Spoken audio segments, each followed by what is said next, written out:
Hi everybody, Renegade 67/68 here with some more Let's Play and or stream Fate Stay Night Unlimited Blade Works. Hey, speaking of Unlimited Blade Works, Gilgamesh has quite a few of the blind variety. So, last time, me and Rin are finally ignoring the caster plotline for a little bit because we can't deal with it. She's too strong, she's got too many allies. So, we're getting new allies, namely Ilya, maybe Gilgamesh. We'll have to see how talks go. But Gilgamesh is attacking her, so we're probably gonna have to save her. The Oni-chan has to save the... I don't remember what little sister is in Japanese. Imoto? Imoto! Aha! Last time you skipped a day. Oh, right. I didn't stream yesterday. I talk about how whenever I don't stream, I say on Discord that I'm not going to stream. I didn't tweet. Should I tweet? Fuck it. I'll keep going. I'll talk while I tweet. I normally tweet. I didn't tweet this time.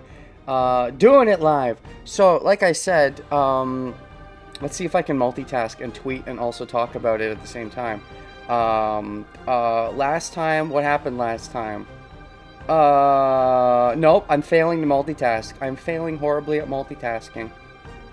My mind is blank when I don't look at the game screen. You see, yeah, the fact that I'm horrible at multitasking is kind of evident because like whenever I do a Let's Play of a game that isn't like a visual novel type game, I am horrible at talking and doing things at the same time. And whenever I do talk, it's never talking about anything relevant. It's talking about bullshit. Like right now, I'm just spewing what comes to mind while I tweet to pretend like I'm talking about something that makes sense. And I'm not going to be able to type anything competent while I'm trying to tweet right now. It's been a while since I missed my tweet. More Fate. Let's keep it short and sweet. More Fate. Since I'm already mid-recording. Tweet. There you go. There's the tweet. I did the tweet. More Fate. It works. Oh, I think I dropped frames while I was loading up the internet to tweet. That wouldn't surprise me. Anyways, we're doing it live! Right, I didn't stream yesterday. Like I was gonna say, Topoimo reminded me because I was thinking about Discord. Since whenever I don't stream, I always say on Discord that I'm not gonna stream. Yeah, because yesterday I had issues. And then I had more issues, so it never happened. Whoops. But we have one today. So, thank you to Didierturpo, Diertupro, Pro. The last part is Pro. Thank you to you. You followed me 2 days ago, according to my activity feed. Thanks for that. That sounds cool. I appreciate it. So, right, two things that are on my mind that I wanted to talk about yesterday and then did not get a chance to. First of all is the Shiro, Gilgamesh thing, which I touched on at the end of my last stream. Shiro is a character, and then Gilgamesh is a character. Okay, that's point one. This means they are paralleled, because they are both characters in this visual novel. Har har. Also, Shiro is Archer in the future, and they have similar styles. Because Gilgamesh is an archer, but like throws swords at people. Archer is an archer, but also he's Shiro, so he's a sword fanboy, and he's got like the unlimited blade works. So I feel there's such a clear parallel between the two of them that I think it would be such wasted potential for them to set up that parallel and for that to go nowhere. So I think for sure they're going to end up having a pretty climactic fight, I think. They might be waiting and saving that for Timeline 3, though, when Shiro is at his... fullest potential, because he's definitely, I don't think, ready to deal with a Gilgamesh in this timeline. Maybe Archer, but I think they might just be setting up for Shiro to do it when he's fully realized, because they were setting up the idea of a Shiro-Gilgamesh fight in Timeline 1, but then they're like, because, you know, Shiro wanted to protect Saber because Saber was his waifu, and Gilgamesh wanted Saber to be her waifu, so they were setting up some chemistry there. But then Shiro's like, wait a second, I am being very unhealthy about this. I should just have Saber be my my dude bro friend, who I don't waifu because the way I'm doing it is unhealthy. So they swerved, and he fought Kirei, and Saber fought Gilgamesh. But I still think the setup there has value, especially now that it seems that they're really leading into the Shiro as Archer and getting the Archer tendencies. And so I was thinking that there'd be an Archer-Gilgamesh fight anyways, and so if Shiro's Archer in the future past, I do think they're going to lean towards that, probably for Timeline 3. That might be just something they build over the course of stuff. It could happen in Timeline 2, but with how big of a threat Gilgamesh is, that's the thing. With how big of a threat Gilgamesh is, he's like the best servant, more or less. I think that the smartest thing would be to build towards Shiro beating Gilgamesh in Timeline 3, because otherwise he's going to get Worf somehow in Timeline 3. He has to get beat somehow in this timeline too, but if he's going to get cheat beat in any timeline, this timeline's probably the best one to cheat beat him, if that makes sense. Like, he gets unfairly beat, as it were. Like, in Timeline 1, it was a pretty... I mean, you could argue there's some cheating there, too. The way Avalon beat him, it wasn't properly explained that Avalon could do those things, but he got beat in a fair one-on-one fight. I mean, cheat beat, like... I think you get the general idea. So, that aside, there's another thing I want to talk about. Ilya and Shinji. I wasn't even really thinking about this, or if I was, I forgot that I was thinking about it, and now I'm thinking about it again. Ilya killed Shinji in Timeline 1, and now the shoe is on the other proverbial foot. I mean, it's Gilgamesh doing all the work, you know, Shinji's a freaking pansy and all that, but Ilya is in danger, and Shinji is the one who's seemingly on the edge of potentially killing her, so it's kind of payback. Shinji won't know that it's payback, neither will Ilya unless they have some conscious memories of the other timeline. But yeah, it's a form of kind of payback, and it's story-based payback, at least from the viewer's perspective, even if the characters don't know. So that's kind of neat, but we still have to save Ilya, because even though she deserved to kill him because he was a douche, that doesn't mean he can kill her. Even if when she killed him, it was a cruel thing to do and he didn't necessarily need to die. I mean, debatably he needed to die because I think he's still a problem player. And Kira might have just given him Gilgamesh anyway if Ilya let him live. But Ilya doesn't necessarily know that, and I don't think she killed him because he was a douche. She killed him because she was just kind of cruel. But anyways, many swords are released. Casual Gil. Okay. Each one of the weapons appearing from behind the man would cause certain death. Including Gabe Olg. We can see Gabe Olg back there. That's fun. I enjoy all the variety of the swords he has and the lances and all that different weapons. Archer, or at least, yeah, Archer tends to keep reusing the yin-yang swords or the bone sword. Seems to be the only one we've seen so far. He might have a generic type of sword that he uses for his bow and arrow, or he might just use a regular arrow. He might do something crazy and use a regular arrow for his regular bow and arrow shots, which sounds a little crazy to me. I don't know, Shiro using arrows, but maybe. Each one of the weapons appearing from behind the man would cause certain death. Berserker's Angie. Berserker's probably on his last life. Red Eyes. The title of the day was called Verse Berserker, but I think the more appropriate title would be Saving Berserker? They attack. They're like gushing water. What is with these water analogies? Because, like, earlier in Fate, it's like, oh, let me explain how the powers work using, you know, water from a tap. And now it's like gushing water for fight scenes. And I think the creator had a water fetish. Clearly, they wanted to be a waterbender before Avatar was created. Is that correct? Wait, I want to check now. Avatar release date. Wait, Avatar came out in 2000... Oh, 20, no, that's the new Avatar, 2002. Not the blue people, you dang Wikipedia. The airbenders, you gosh dang. That's what I hate. That's why I hate the existence of the other Avatar. I don't even dislike that movie. I actually kind of like the Avatar movie. But I always want to just search Avatar and it throws the blue people at me. And I'm like, not the blue people.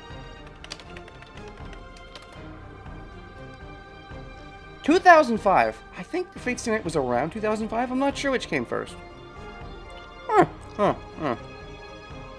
Anyways. But yeah, I think Avatar the movie's okay.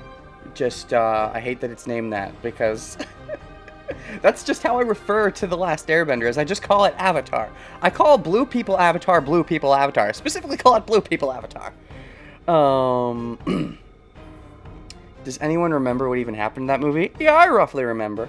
I don't want to spoil the plot synopsis, but Fate Stay Night is 2004. It did come first. Haha! I was right, I think.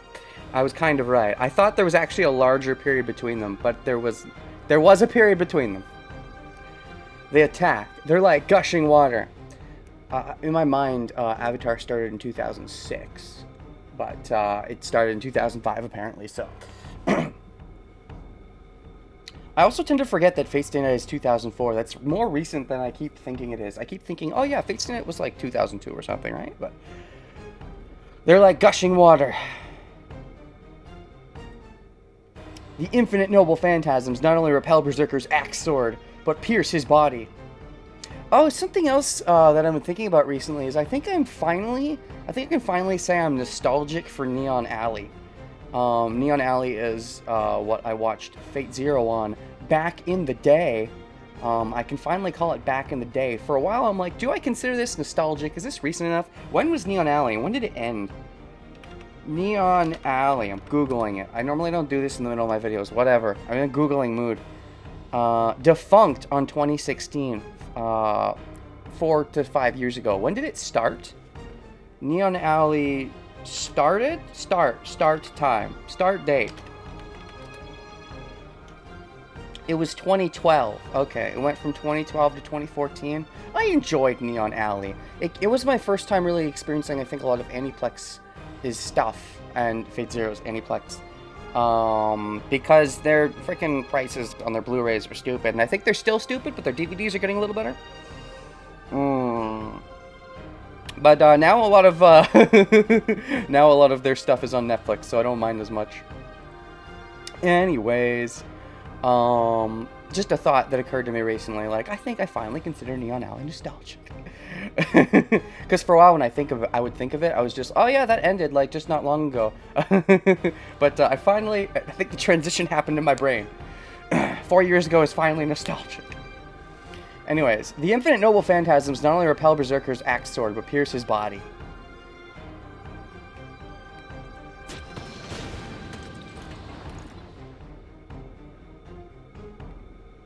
Pieces are blown from his body. The sword cuts through his body, penetrating his skull and pierces his heart. Oh, he's losing a life right now. Is this his second to last life, I guess? There's no way we're losing Berserker, right? I highly doubt it, given up that they purposely built up, oh, there's chemistry between Hercules and Medea, and then they just kill him. That would seem really dumb, but I mean, I'm assuming second to last life, so he's got one left, is my guess. Pieces are blown from his body, the swords cut through his body, penetrate his skull, and pierce his heart. But he still does not die. Or does he die? Does that count as a death or not a death? Is that a death but he's not dead yet because of his thing? Or is that not a death because it's just not a death? The giant regenerates every time he is killed, slowly but surely moving forward. Yeah, but like, he only has how many lives? I forget. He has a number of lives. 9? Is he a cat? I forget the number. 8 times already. Wait, what? Do we see him die 8 times in front of us? I thought he only has like 9, 12 lives or something. And wait, we're watching this happen in real time? Does that mean we really had the convenient timing of showing up just as Gilgamesh was fighting Berserker? That's ridiculous timing. What is Shinji and Gilgamesh doing these past couple days, right? Because didn't Shinji have the interlude? It was a couple days ago, and they just conveniently came at the same exact time we did? I assumed they was taking Gilgamesh a while. Not that I want to sell Gilgamesh short. Maybe he was, I don't know, having fun with it? But, if we watch him die 8 times in front of us, I don't think they confirmed that he lost one in the beginning, but the implication is definitely there. But, if he lost 8 now, and we watch him lose 8, and he lost 1 in the beginning, assumingly, he has 3 left at most, but he might just be down to 1. That means either we've been watching for a long time, or this just started, the fight just started happening, which would be really weird to me. 8 times already. He's been killed so many times, but Berserker still moves forward. The enemy greets him with a smile. Of course he does. Gilgamesh is always the confident one. Even Gilgamesh is the type that even when he gets killed in the end, he's still smiling. He's still kind of happy about being defeated. He never really gets upset in that sense, per se. He did get angry the one time we damaged him a little bit. He gets annoyed at that because maybe it riles him up and makes him want, you know, if you're going to damage you a little, damage me more. Ugh. You give me a better challenge than that. That's so puny. I think there's that mentality to him to a point. The idea that he likes thinking he's above everything, but deep down he wants that challenge somewhere. So if he loses to someone that he sees as graceful like Saber, he even kind of enjoys it to an extent. But anyways, the enemy greets him with a smile. The tragedy continues.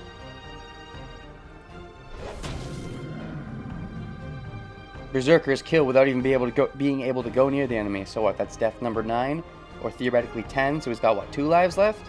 If we're gonna act, it's gotta be soon, right? Buck. No way! It's not because Berserker's getting killed without being able to do anything. That man, that servant is beyond belief.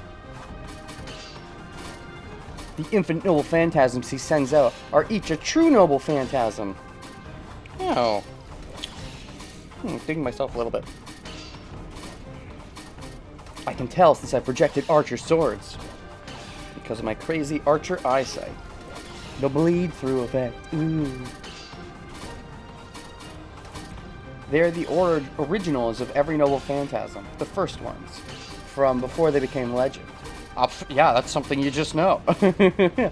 That also shows a kind of parallel to Gilgamesh and Shiro, and there's a bit of a passing the torch idea almost of a new generation, old generation to the new generation, where Gilgamesh is like the OG sword birther. He's birthing them because he just had them all back in the day, and Shiro is like can theoretically make them all based on the legends because he's just so good at recreating. So he's got like the originals, and we're like the copy master.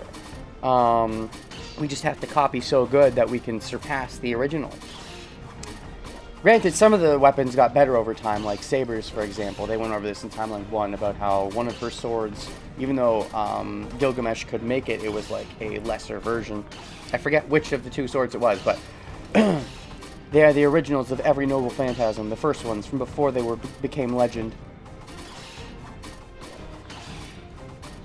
Who could he be, having an infinite supply of such weapons? No, first of all, there should only be 7 servants. Ah yes, that is the first plot twist you should realize. Then he is the 8th one, someone that shouldn't exist. That is kind of weird. Dash. I can't breathe. Uh-oh.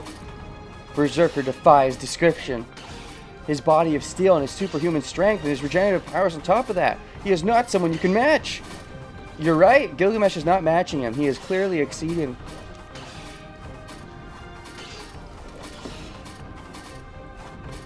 But the 8th servant does not retreat from such an opponent and overwhelms Berserker using the demonic swords and the holy swords he releases. The implication here is that Gilgamesh is better than Archer, but there's also still the idea that Archer, the reason he only took out 6 lives and then got killed was maybe because he was still reeling from the big wounds Saber gave him from the beginning.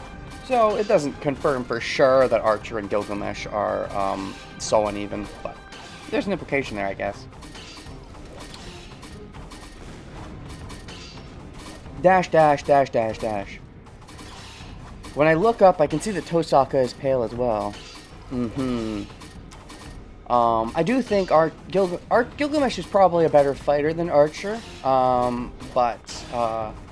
yeah, intelligence. I was going to say that. I think Gilgamesh is the better fighter in terms of raw strength than Archer, but he's also way more cocky, and I don't think tries as hard to win because it comes so naturally to him.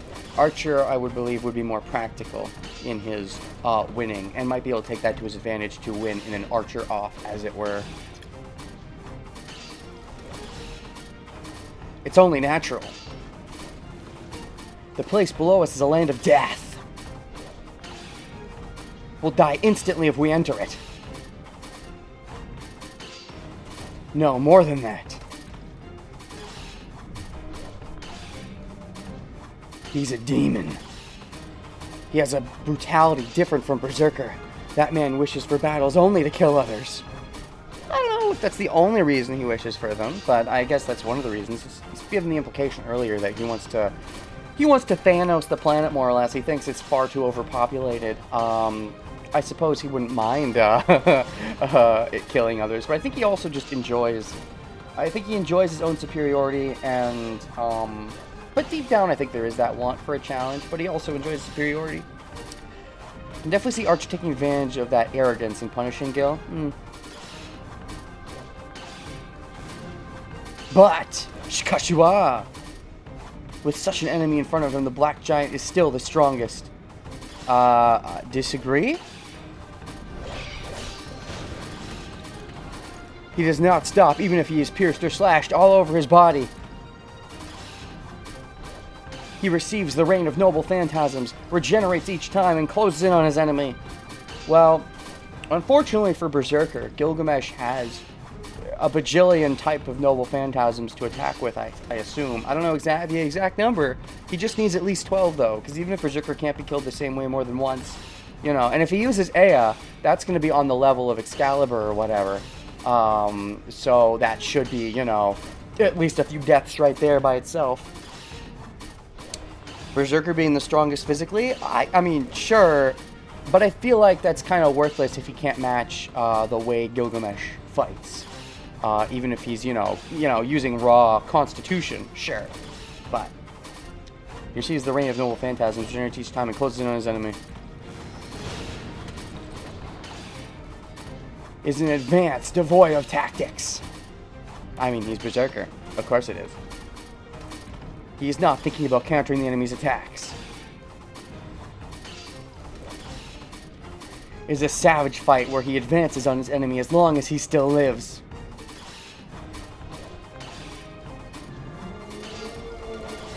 That roaring. I wish that roaring was a little louder.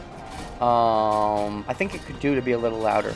Because the other voices are normally so much louder than that roaring. And maybe they toned it down on purpose. But, like, if it's meant to be all, you know, oh no, you're supposed to freak out at this roaring, I think they definitely could have upped the volume on that roar voice. Because it's a fun voice, but it's always so quiet. He will not reach the enemy. Berserker's brute courage will prove futile. Is it called courage when he's Berserker? And he will end his life as a mere target. Unless you step in and do something. I know, like, in universe, why would you? You'd hope Berserker would win. You don't want to get in the way, but also, there's so much chemistry if we save Berserker. And it's so pointless if we save Ilya, but not Berserker. Ilya's great, but if we don't have a servant, I still don't think we're in much of a better position fighting against Caster and gang. The enemy understands that. That is why he is standing there and provoking the foolishly advancing giant. Wait, what? The enemy understands that. Oh. Okay, you worded that weirdly. Berserker's brute courage will prove futile. He will end his life as a mere target. The enemy, that is why he is standing there and provoking the fool. I don't get it. Berserker's still the target. So why does Gilgamesh have to... Whatever. That was worded weirdly. Roar! The Black Giant does not have a way to win. It's something the enemy, and even I, understand. And probably, she does too, Ilya. Even Berserker himself knows that. Or he would if he had any amount of sanity to him. Oh, what kind of roar was that? Is that a roar of, oh no, I'm gonna lose? I guess to be fair, when we beat Berserker in Timeline 1, he actually showed some of his sanity through. And, like, he said thank you to Ilya or something like that, or I'll miss you, or something like that. I forget exactly what he said. But, so maybe that's the bit of his sanity slipping through, given how strong of a servant he is, befitting of a strong master. I suppose it makes sense that maybe some sanity would be there, but it's, like, debatable because she's such a strong master. Oops. The giant keeps walking forward. He knows no retreat and does not avoid the attacks. The man greets the figure with a smile. 所詮はバーサーカー。戦うだけのものであったか。同じ半身として期待していたが、よもやそこまでアホとはな。Oh, that cocky Gil voice again. As expected from an imbecile. You can only fight. I had hopes for such a fellow demigod, or rather for you as a fellow demigod. But it seems I expected too much. Yeah, without any tactics, I don't think he ever really had a chance to properly match you. His strength, was multiplied crazy fold, but I don't think you're ever going to be able to beat Gilgamesh with raw strength. So I don't think it would have worked out. The noble phantasms emerged from space. Maybe if he had some tactics, he might have been able to make something of it, but... Letting out a laugh, he readies the noble phantasms behind him. では、そろそろ引導を渡してやろう。これ以上近づかれては暑苦しい。I don't want you breathing on me. Then let me finish you off. It'll be unpleasant for you to come any closer. Don't want to get your stink on me. And there with that high and mighty attitude again. If Rick was like Saber or an Archer, it'd be a lot closer. I mean, yeah, Saber and Archer are worse in the straight-up physical department, but tactics give them a chance to take advantage of Gilgamesh's ego.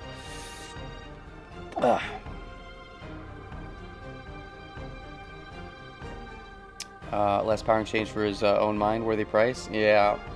The better power is okay if you have a master that's able to, I'd say, utilize you well. But Ilya is sort of... She's good, but she was not prepared for a Gilly. And anything she's not prepared for, she does not know how to deal with on the fly. She needs some downtime to think about it, and Gilgamesh has not given her downtime. It's interesting that... It is interesting that it seems like we interrupted just as it was happening. Because apparently we saw him lose 8 lives right in front of us. That's the implication, which is very surprising to me. Because unless Gilgamesh has been toying with him for a while and just now started to get serious, that really does imply some coincidental timing. Maybe they'll elaborate on that, but otherwise, that's very fucking convenient coincidence. It'll be unpleasant for you to come any closer. Oh, the snap! Ouch! At this signal, the numerous noble phantasms descend on the giant. The giant repels most of them, and at the same time loses most of his life. Roar! The black giant shakes. The body of rock starts to fall. But... one more. The giant stands his ground and shakes the noble phantasms from his body. How many you got left, buddy? 1 or 2 more.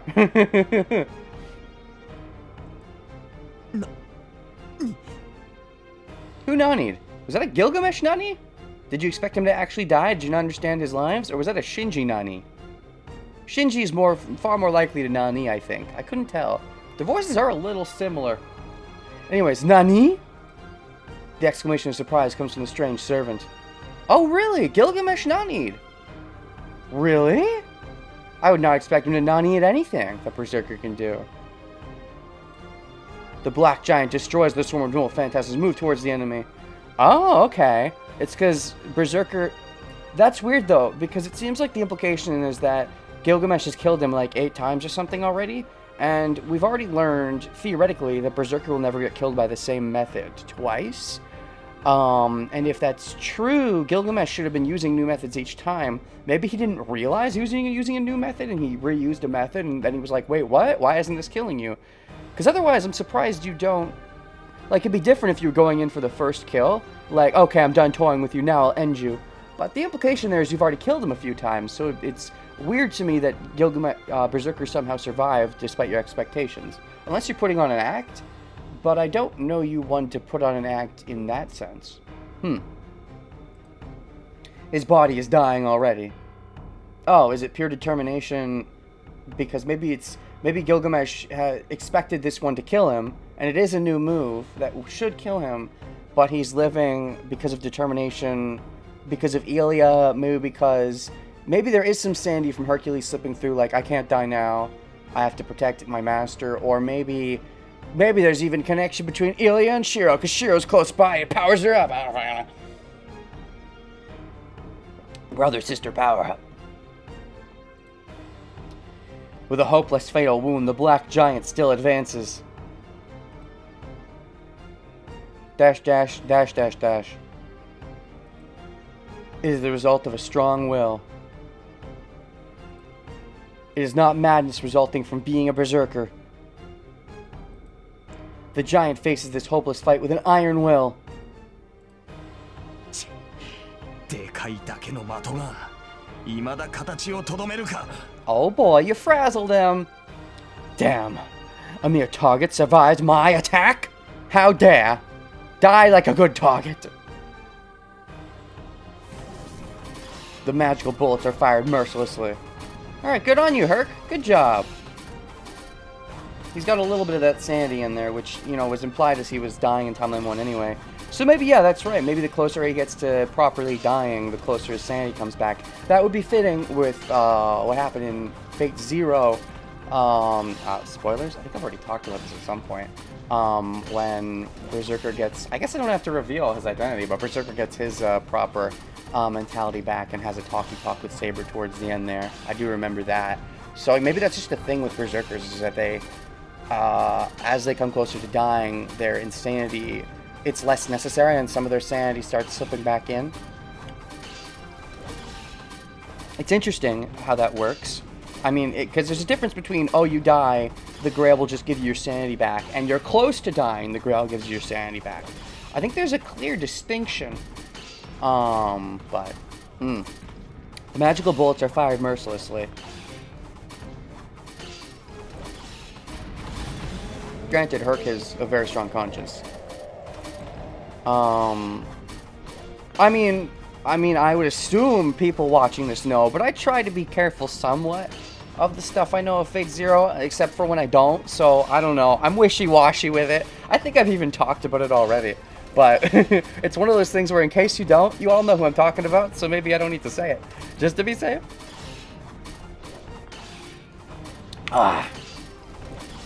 The magical bullets are fired mercilessly. Roar, as he said. Repelling it with his axe sword, the giant corners the man, with his body slashed and with his limbs pierced. I'm pretty confident I've already said it anyways. I've already said who that is, I think. I believe I was talking about a theory in relation to Archer, and for that I had to talk about Berserker's identity. So maybe it's all wasted. But maybe you watched without watching Fate Zero, but it's been so long so you forgot. Like how I've forgotten some stuff from Fate Zero. Repelling it with his axe sword, the giant corners the man with his body slashed and with his limbs pierced. Dash, dash, dash. He will not reach the man. But he still challenges the man because there is something he cannot give up. Pride? Protection of Elia? Then what is he moving forward for? For Ilia's sake? Because he wants to, like, protect her? He talked in Timeline 1 at the end about how he cared for her to an extent. So...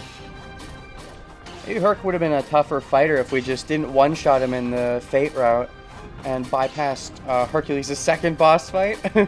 Boss phase. I guess maybe once he's down to, like, 1 or 2 lives left, he gets more competent because some of his sanity starts slipping back.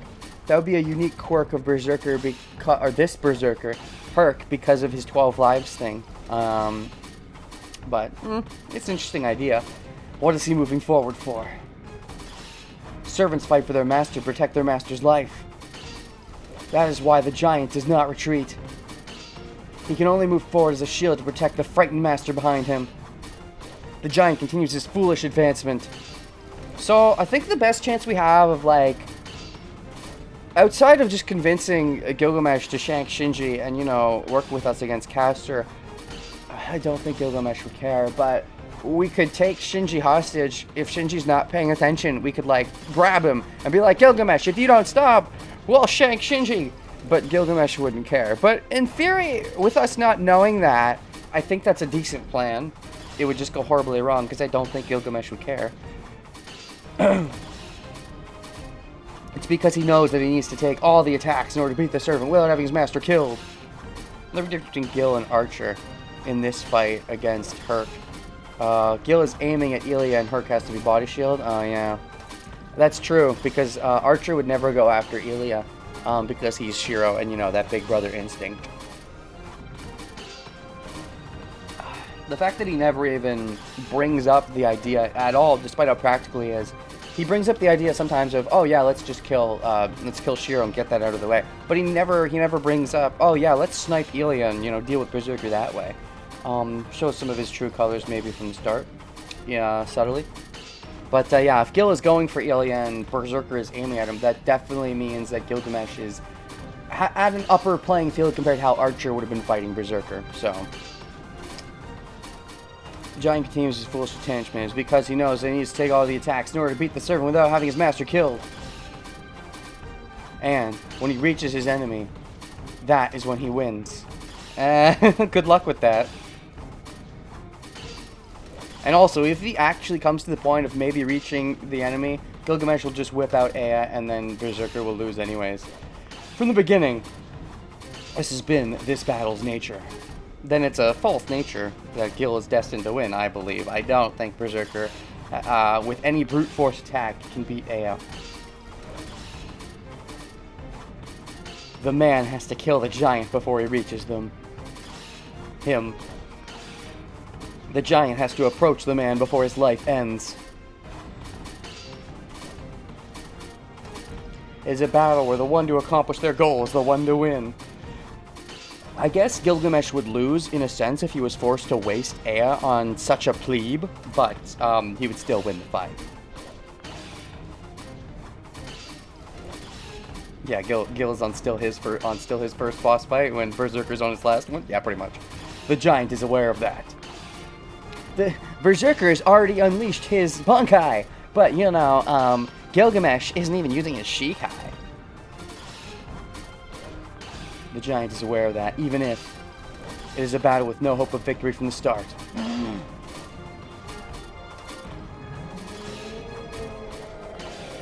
Roaring!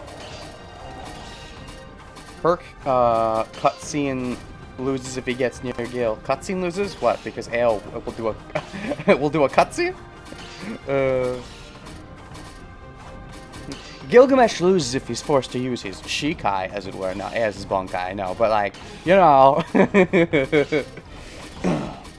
He roars. The analogy doesn't fully work, but I do think he's fighting casually enough that he would be in his not even my Shikai type of form. But yeah. Coming out of his 10th death. Oh, okay, you're counting. His body explodes forward.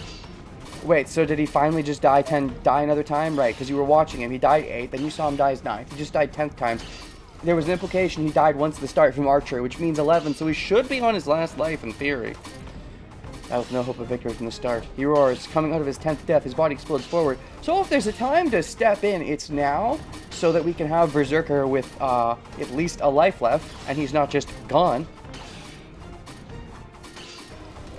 He charges into the man like a bull, challenging a matador. Well, sometimes the bulls can win those, but when the matador is as competent as Gilgamesh, I don't think the matador is in any real danger. Grail! You lowlife! Numerous arrows are released. Arrows? That's not a Gilgamesh thing. He doesn't use arrows. That sounds like a real Archer thing. Was it his last charge, or did he just get used to the attacks? Are those real arrows? I think Shiro would be able to tell, because his eyesight is so good. Maybe Gilgamesh, for once in his dang life, actually used arrows. Crazy. Gil's Shikai would be his armor and Bankai Ea? I could see that. Saber Shikai is Excalibur, and her lost Bankai is Avalon? Yeah, but then what about Caliburn? That's like her backup, secret main character, second Bankai that she shouldn't have, but she does because she cheats as a main character. Probably her Shikai is Excalibur, her Bankai is Caliburn, but then, like, her Bankai, like, it isn't even really Caliburn. It's like, that's her Bankai that she got from her father, but then her mother's Bankai is actually Avalon. Or something of the sort. You know, inheritance and all that. Was it his last charge, or did he just get used to the attacks? The giant repels all the arrows. Holy shit, Gilgamesh used real arrows as an archer for the first time in history. It is a miracle. Clap for that. Gilgamesh used archers. I never thought I'd see it happen. He approaches the owner of the noble phantasms. He swings his axe sword. I bet he didn't use a bow, though. He probably shot the arrows out of his portals just like he shoots the swords. But if they're real arrows, it half counts. He swings his axe sword. The weapon that has not yet been raised against the man rips through the air. And what? Is he forced to go Ea? Or does he only need maybe his armor to repel? Or can he do it without?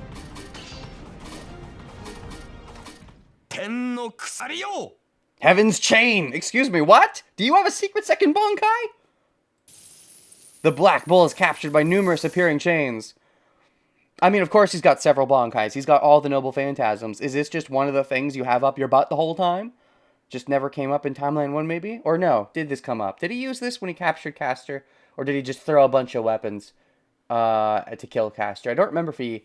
I know he killed her with, like, a bunch, but I don't remember if he used the chains on her. If he ever used the chains, it was against Castor. I don't believe he ever pulled them out against Saber.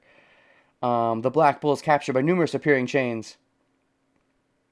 I'm not sure if this is news or not. I don't remember.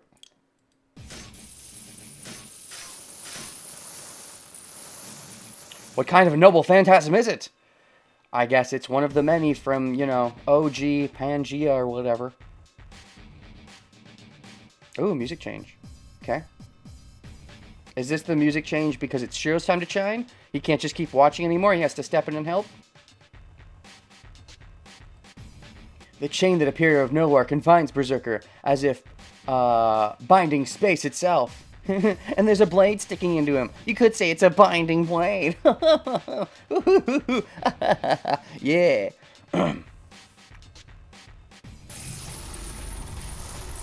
Angry roars. There's actually multiple blades stabbed into him, so. He never used this on Saber, probably because Saber's too quick to ever get caught by something like this. So it would only work on someone this, maybe big and slow. Castor, in theory, would also be rather slow. I suppose Castor's death, in hindsight's a little more tragic, because, you know, now that she's tragic. But also, you know, she was just, as far as we... I'm still going to enjoy my Worf death of Timeline 1 Castor. I can pretend in that timeline she has no tragic backstory. The chain twists Berserker's arms and bends them in a direction they should not go.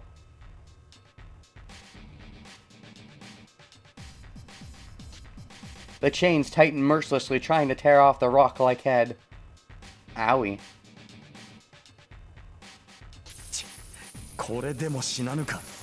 Damn, you still won't die? Oh, maybe the last life is the strongest one. He gets the most competent. He gets more competent each time you kill him.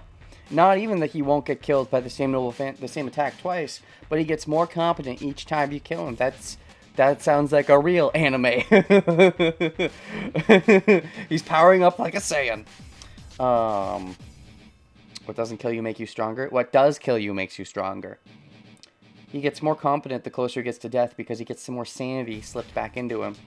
It's an interesting idea. It's kind of a neat concept for how the Berserker can work, this particular Berserker, because of his nature as Herc. You still won't die?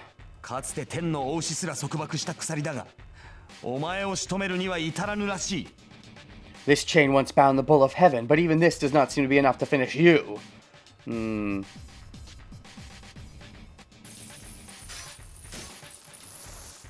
The man's voice. So you're still not stepping in, huh? If you don't step in until Berserker is dead, then I think we're gonna be too late. Because he's the one we want as our ally, right? I mean, Ilya's great, but I think we want Berserker. Does this mean Berserker's actually gonna succeed in getting him to retreat? Maybe because he doesn't feel like, I'm not gonna waste Ea in this fight? Maybe.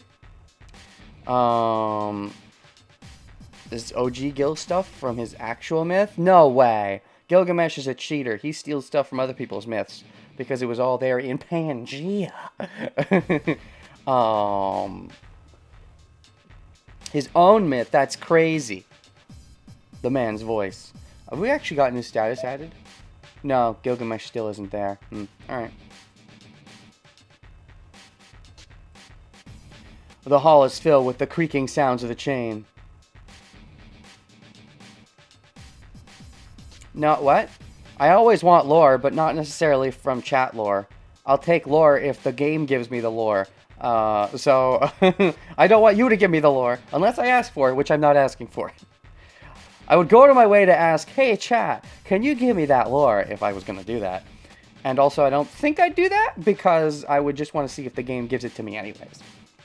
The hall is filled with the creaking sounds of the chains. Or rather, the chain. Singular? It must be Berserker's power. The giant tries to break the chain. The chains of love that bind? I haven't watched OG Myth, not Fate. Well, you know what? If it's in Fate, clearly it's a Fate thing and not an OG Myth thing only.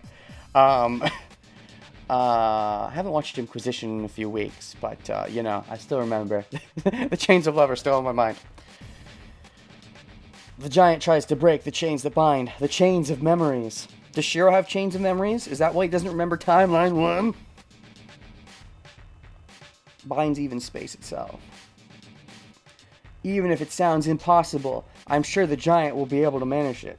The one thing I do want to ask chat is, am I remembering wrong? Is this the first time we've seen these chains, or did he whip them out to capture Castor in Timeline 1? That could be a thing. I want to say he never did, but also part of me is like, maybe he did. So just let me know if he whipped out those chains to use against Castor. I don't remember. The giant tries to break the chain, binds itself. Even if it sounds impossible, I'm sure the giant will be able to manage it. First time seeing the chains? Okay. He gets a new attack in Timeline 2. So he got climactically beaten in Timeline 1 by Saber. Well, climactically. I use climactic loosely. But he never whipped out all of his arsenal. It shows that means he should still have another climactic defeating. The fact that he hasn't gone through all of his tools, I would say, shows that they might be building up to that theoretical archer off that I was alluding to. Even if it sounds impossible, I'm sure the giant will be able to manage it. Tries to break the chain that binds. Oh, I mean, maybe he'll manage it. You know, if Gilgamesh doesn't kill him first. Apparently he's having trouble now that it's his last life. And the man acknowledges that as well. Oh, cool. Maybe Gilgamesh has to start actually taking it seriously now that he's on his last life.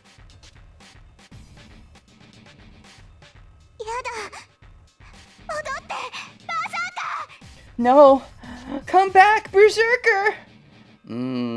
She really realizes he's on his last life, and she actually cares about him. She was pretty sad when, to an extent, when he died initially. He cares about her, and I think she cares about him to an extent. Just because, you know, she's been alone for so long, she can actually consider him something of a friend. Even if he's got that insanity on him, she can maybe understand the somewhat of the sanity that comes through from him. Their connection is something I want explored upon more, so maybe that's what this will be now that he's down to his one life and has some of that sanity slipping through. She came around really quickly and just enjoyed the fact that she could be with her Oni-chan after Berserker died. But she did seem to enjoy him to an extent, so. Come back, Berserker! The girl screams, Yada! Iliasville commands Berserker to retreat using her command spell. Oh, fuck, that's a big deal. Ilia is also somewhat insane, so some similarities. I wouldn't say she's insane in that way, but yeah, she's got some mental health issues for sure. Okay, I wonder how many command spells she has left then.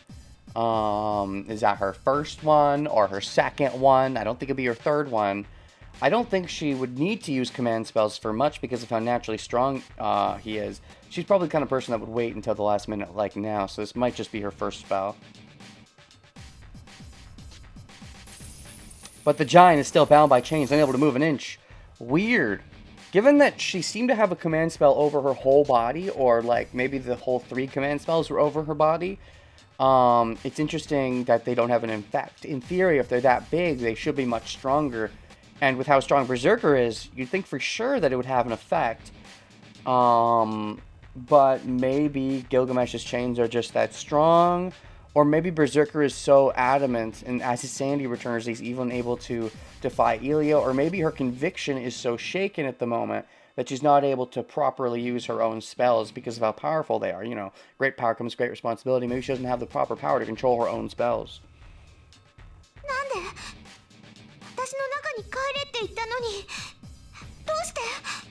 Excuse me? Why? I told you to come back inside of me, so why? Inside of you? Wait, what? I know servants can go invisible, but inside of you?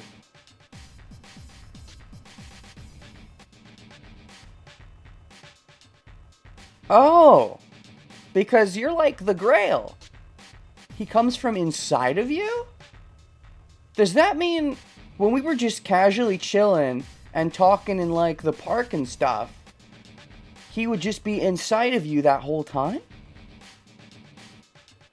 Maybe that's why you have such a connection with him, because there's some internal bonding going on? A Holy Grail thing. Yeah, that would be my guess. She's the Grail, so she can just store him inside of her. Funky.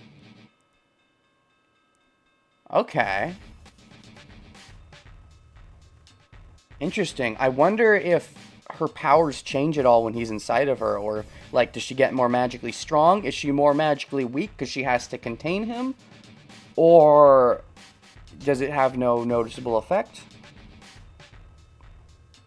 Fascinating. I assume their minds would be heavily connected if she actually is staying inside of him sometime. That begs the question of how connected she is to every servant. If, you know, she is the Grail to an extent. In theory, she would have some kind of connection to all of the servants. I wonder how deep that runs. And Shiro is a servant in the future past, so that means Shiro's connected too. Nice! That means I go inside of you in the future. Yeah! Maybe not the kinky way I imagined, but I managed it. I slipped inside that hole one way or another. I just had to form a contract with the Grail. Success! I told you to come back inside of me, so why? 無駄だ人形。この鎖につながれた者はたとえ神であろうと逃れることはできん。いいな。神性が高ければ高いほど餌食となる。もとより神を律するためだけに作られたもの、霊樹による空間転移など、この俺が許すものか。 Elia did kind of break down near the end of the Grail War. I mean, yeah, but the start of that was Gilgamesh showing up, from my understanding, because she didn't expect him. Maybe what was making her break down is that she was only supposed to be supplying the 7, and then he showed up and was like, "Hey, bitch, I'm a servant too." Maybe that is related to what the freakout was and what made her so bleh. I assume that's a natural thing that happens towards the end of the Grail War, but maybe it also happened in relation to Archer mooching off of some of the energy that he shouldn't be mooching off of. Maybe that was a thing. New Archer, Gilgamesh. I called him Archer for once. I never called Gilly Archer. I apologize.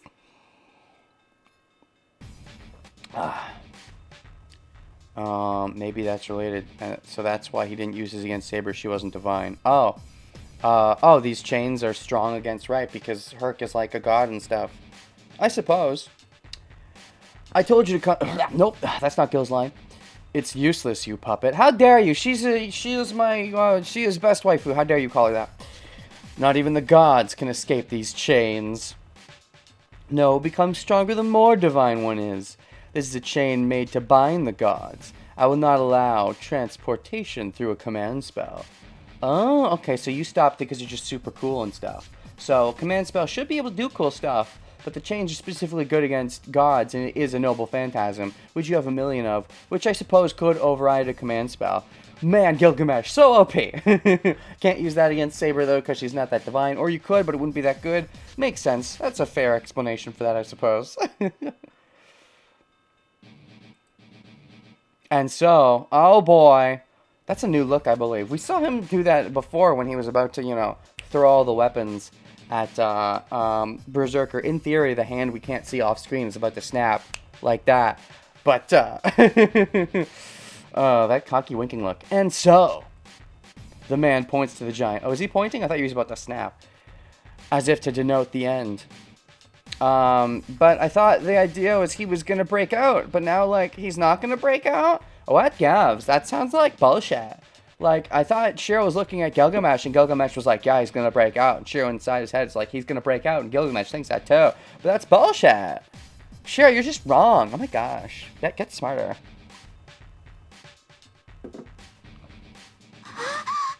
Uh-oh. How do we save the day? Does Rin save the day? Do we just watch him lose his last life? I don't believe it. Does Rin take Shinji hostage? I'd ship it. What? An astonished girl's voice. It's over. Does he lose his last life? No. That would be... But they went out of their way to be like, oh, there's chemistry between Herc and Castor. No way. I guess they could explore it in Timeline 3, but I figured this was the Castor timeline to do the exploration of that. That just seems so weird. Why bother bringing up that they're from the same mythos?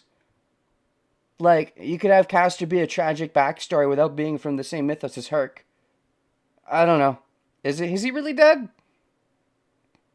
It's over. It really ends. What the heck? Bound by chains, he received 22 noble phantasms on his defenseless body. And that finally killed him one last time? Strong. The black giant falls silent after becoming a grotesque object. Oof. I don't even need to check if he's alive or not. Even if he is a great hero that overcame 10 deaths, he should not be able to get up after receiving 20. Well, this would have been his 11th, plus the one he got from the beginning of the pathway would be 12, so it checks out. 20 and 1! Yeah! Yes. Even if he is alive, he should not even have the power to breathe. But? Is there a but? And the battle ends. Is he really dead? What was the point? I guess they go over it in Timeline 3? That just sounds so weird from a narrative perspective. Does that mean there's going to be more Castor stuff? Okay, let's assume that they're not cock-teasing us with oh, Berserker, there's a Herc Media connection we're going to explore, and then not do anything with it. Let's assume they don't do that, because that sounds silly. That would mean, theoretically, they would explore that connection in Timeline 3 if he is dead right now, which maybe I'm jumping the shark, but it seems like he is. And I want to explore the theoretical anyways, because it's fun. If he's dead right now, and they're going to explore it further, they would explore it in Timeline 3 in theory, unless Ilya tells us about their connection, I suppose, but that's a little loose. If that's true, then maybe Castor has a tragic end in this timeline. All servants versus the big threat, like the Grail or Makiri. I feel like Makiri is being built up as the big threat, but maybe he wants to use the Grail for something.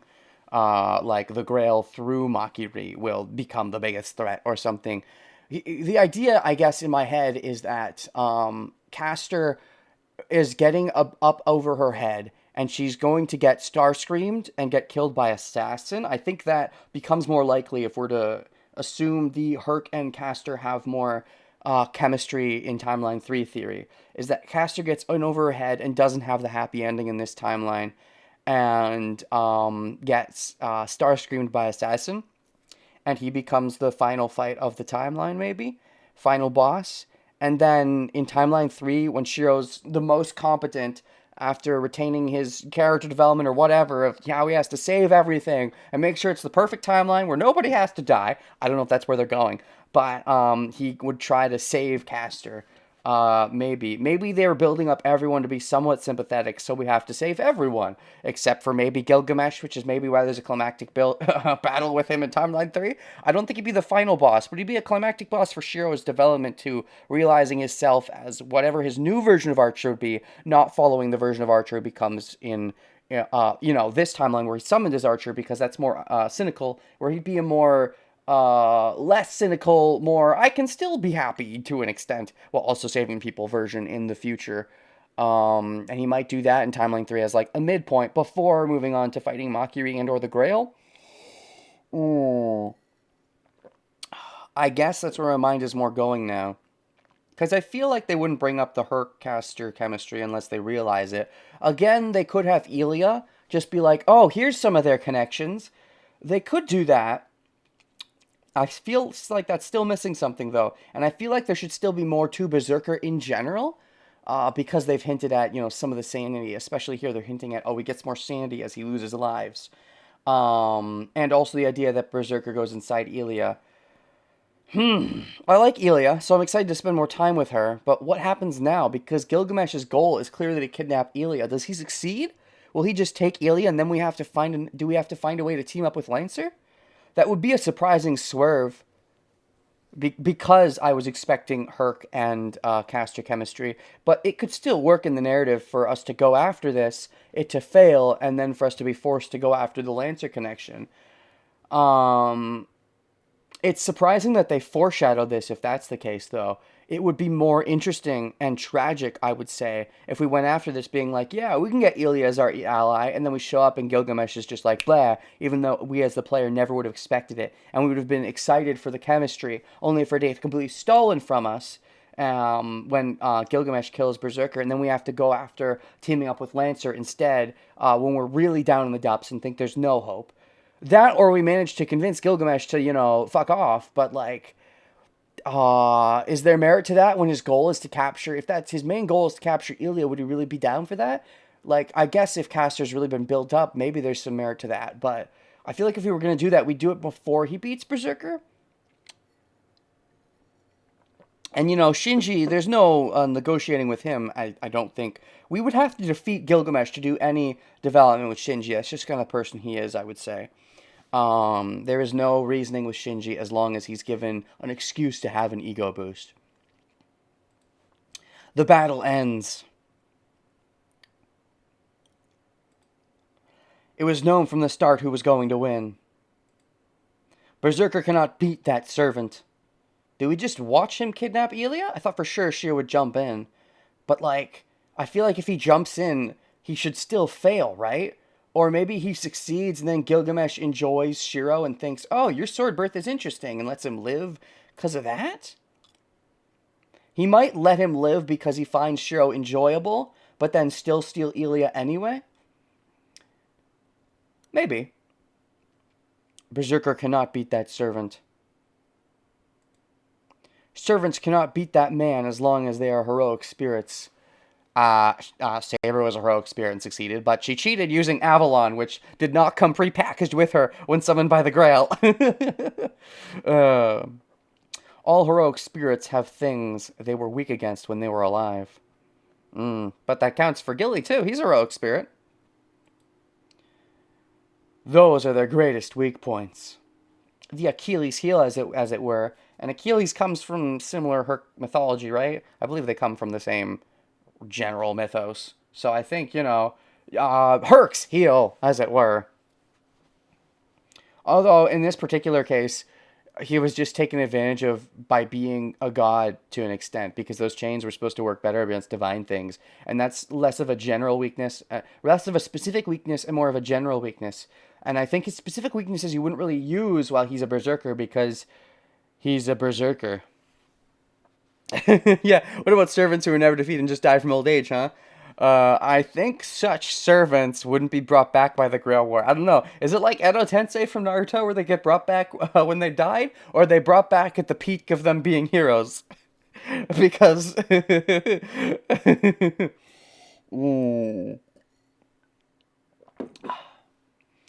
I feel like the greatest heroes are the ones who die in battle, as it were. I think that's how the Grail would think of them anyways.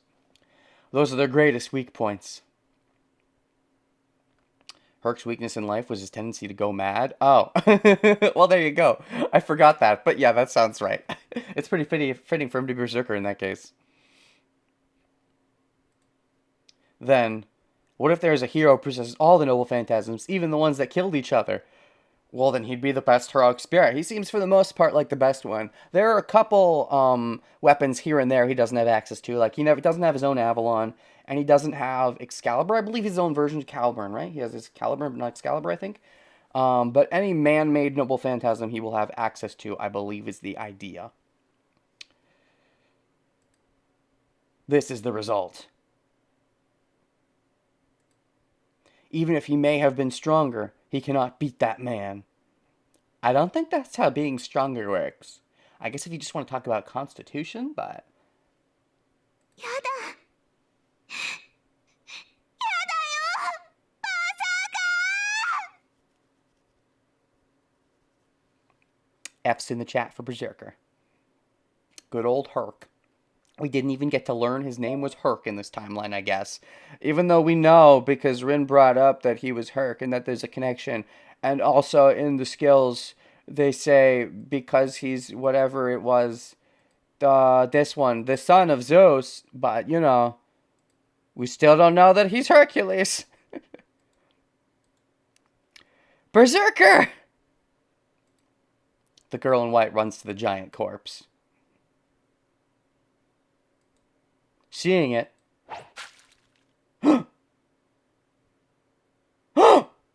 The man mercilessly slashes the girl with the sword in his hand and you just watch it happen? There's no way, he can't kill her because he's the Grail, right? He needs her alive, she's the Grail, right? Does he cut her just to steal the Grail inside? Does he kill her? Or no, how does that work again? How do Grails work? I don't think Kira didn't kill her, she was alive there. No way Shiro just watched it happen. That would definitely make him cynical. This could be the future Archer. If he watches that happen, he'd definitely be more cynical. Ow! No way, I thought we were at least going to team up with Elia. Okay, then we definitely need to get the Berserker caster chemistry in Timeline 3 if Elia's not even going to talk to us about it. No! No, do we lose best girl in this timeline? A scream? The man steals the light away from the girl in one blow. No! No, it's just a flesh wound. She's the Grail, so she's got magic powers, right? She can live that. Right? Right? Please? Don't kill best girl. No! We haven't had her for so long in the timeline. She shows up again just to die? And he pierces her heart. Well, that sounds pretty final. Maybe he's just taking the magic circuits by stripping his corpse. Oh, sure. Maybe he's also just taking her magic circuits. That is to say, the Grail, by stripping her corpse. But it misses! No, he made it miss. What? He's not killing her. Or something. What?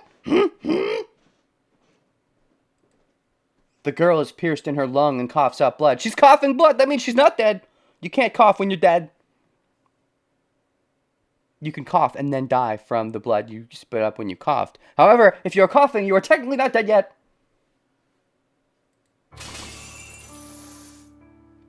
The chains are broken. He's alive. It's not over? Oh, shoot.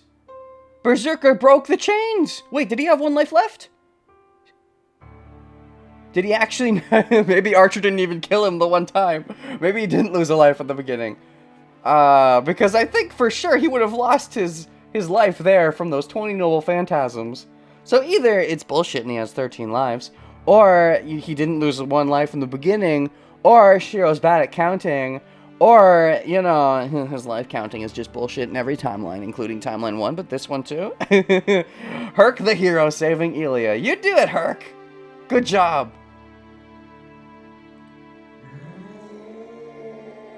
Oh, the roar turned red! That's how you can tell he's upset and angry about this and doesn't want it to happen anymore. It turned red! His eyes are lighting up a bit. Well, one's light, one's dark. Yin yang. Or Elia regened his life after the fight with Archer. Can you do that? I don't know how Berserker's 12 lives work. I just assumed, oh, you lose one, you can't get killed by that again. He has 11 more lives or whatever. But if Elia's that strong and she is the Grail, maybe she would have a way to regen his lives. I suppose. That means you'd have to kill all 12 in the course of a very short period of time without giving him a chance to regen, which is very tough. If that is the case. Definitely shows him being an even stronger servant in that case. Or, I guess that's props to Ilya as a good master. Shattering his binds, the black giant charges at the man! Ilya did mention she could have healed all his life post-Archer battle, but it would take days. And she really wanted to kill Shiro. Did it kill, in quotes. I don't know if that's what she wanted. I think she was having a Rin moment.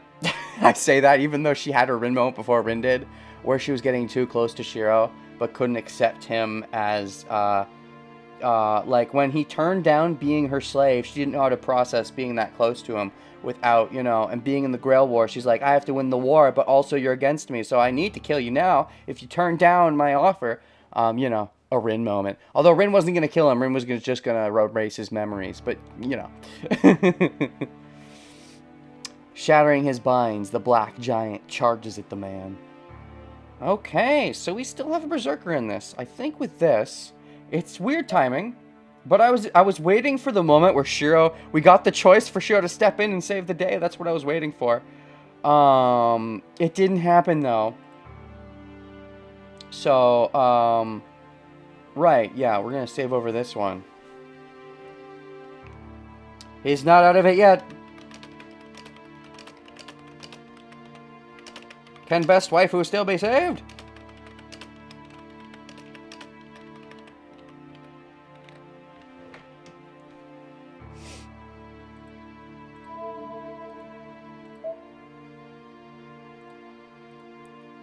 Shiro really takes Rin's words to heart of not interrupting. Yeah, I was surprised. I thought for sure he would have interrupted by now to save Ilya. That's... that is...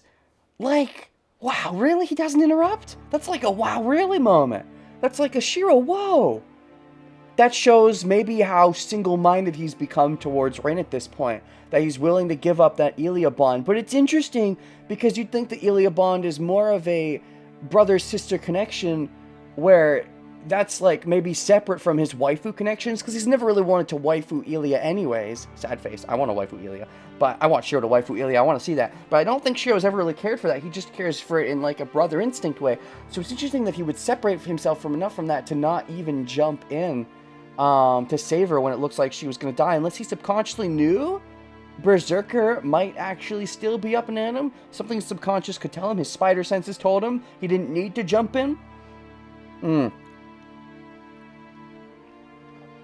I know that when Shiro ended up having his big moment of saving Ilya in, I mean, it's different between defeating Berserker and then not killing Ilya in Timeline 1, even when he was a clear saber-sexual. And then towards the end of the timeline, he needed to be kind of out of his saber-sexual mindset to properly, you know, save Ilya as the damsel in distress at the end of that pathway from Kirei. Maybe this is more of a, well... it's an argument, I think, between subconsciously his spider sense told him that Berserker would save her, and it's an argument between that and, well, because he's a Rin sexual right now, he doesn't want to risk the Rin sexualness on saving Ilya, you know, and risking himself to save Ilya, because he didn't have to risk anything to not kill Ilya in Timeline 1 there. Possibly. Anyways, yeah, we're intermissioning right now. Alright, shattering his binds, the black giant charges at the man. The metaphorical man. This time he's not metaphorical, though. The man pierces the slow-moving giant. Oh, no. Oh, hey, that's the same lance piercing the heart. It was the same lance that pierced Shiro's heart. That's the image from the beginning of the game. Is that this lance? That's the lance that pierced his heart. That's cute. It's a bolt from the... not bolt from the blue. That's... World Ends With You. It's shot like lightning. No, it was a, no, wait, I forget the quote. Holy shit, I forget the quote. Wait a second. I forget the quote. It was a thrust like lightning. That's it. Alright, sorry. A lance to pierce the heart. Okay, so now Berserker has to live. They're not going to kill him off after he suddenly lives here, I think. I think Berserker's going to live, and that's going to mean the Berserker caster chemistry. I don't believe at this point they would kill him off. If they were going to kill him off, I think there wouldn't be a point to having his last stand here. I don't think. A lance to pierce the heart. He impales the giant with a lance, very similar to Gabe Old.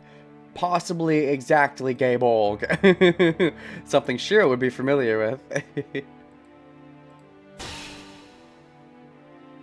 That's it.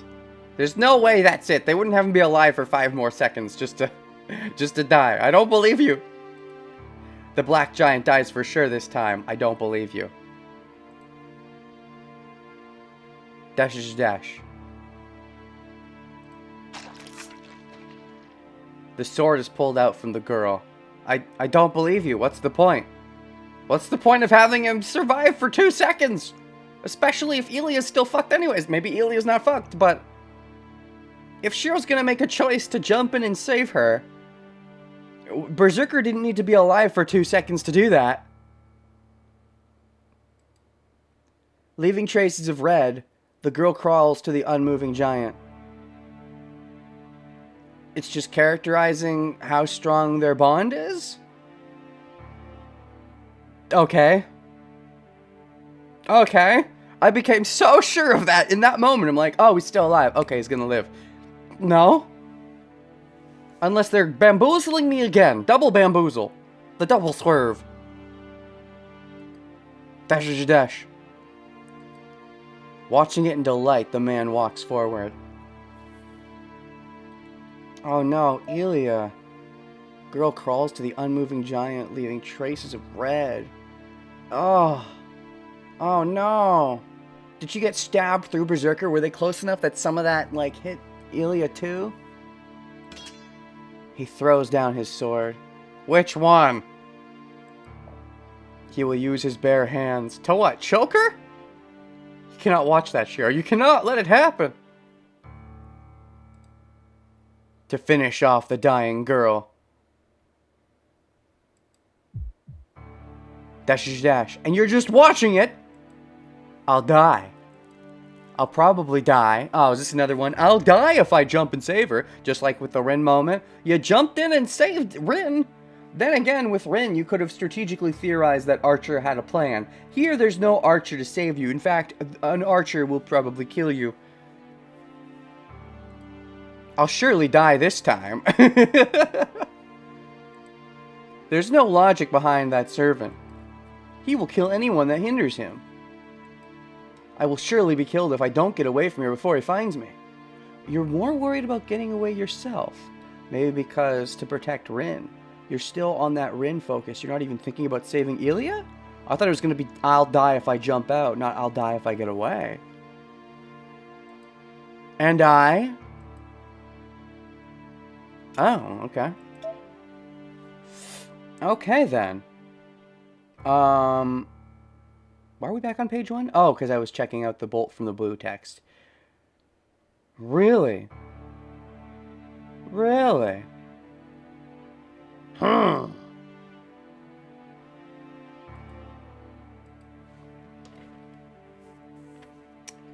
Well, we have to save Best Girl. Screw logic. Although I will think about logic for a second.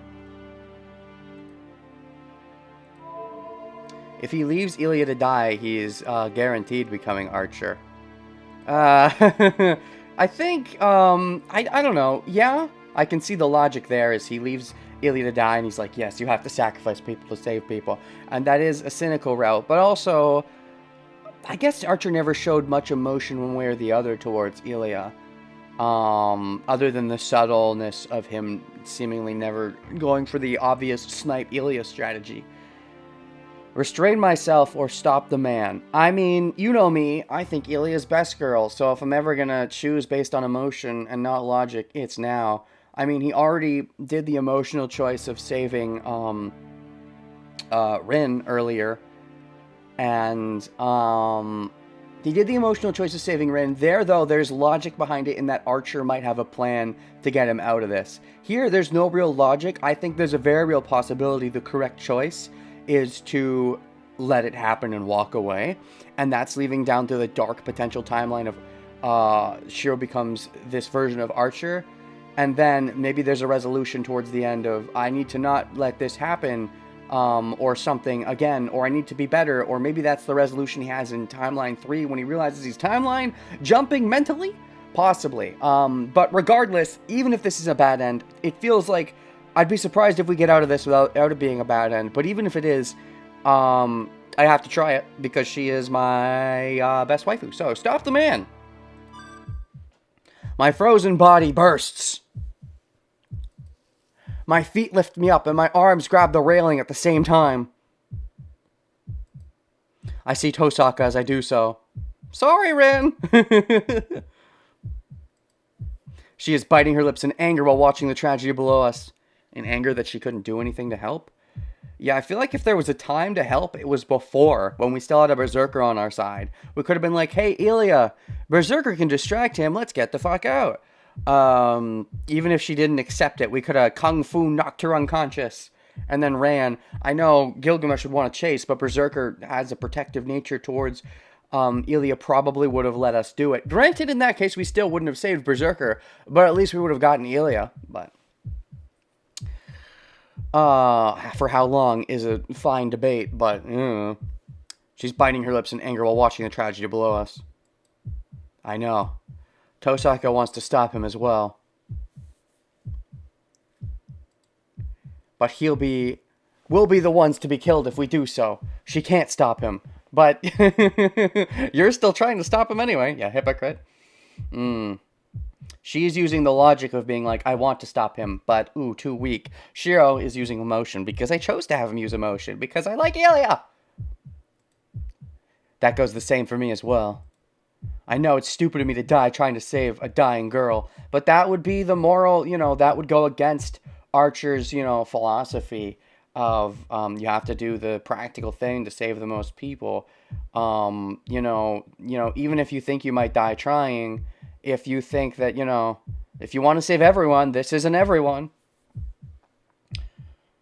Stupid of me to die trying to save a dying girl. I don't care about that. I just can't leave her be. That's all that fills my mind. I could see this being a very tragic ending where at least we have a sweet moment with Ilya being like, we died together. Oh, that could be a cute bad ending. Maybe it's not even a bad ending. Maybe we save Ilya. Surprise me, game. I jump down over the railing.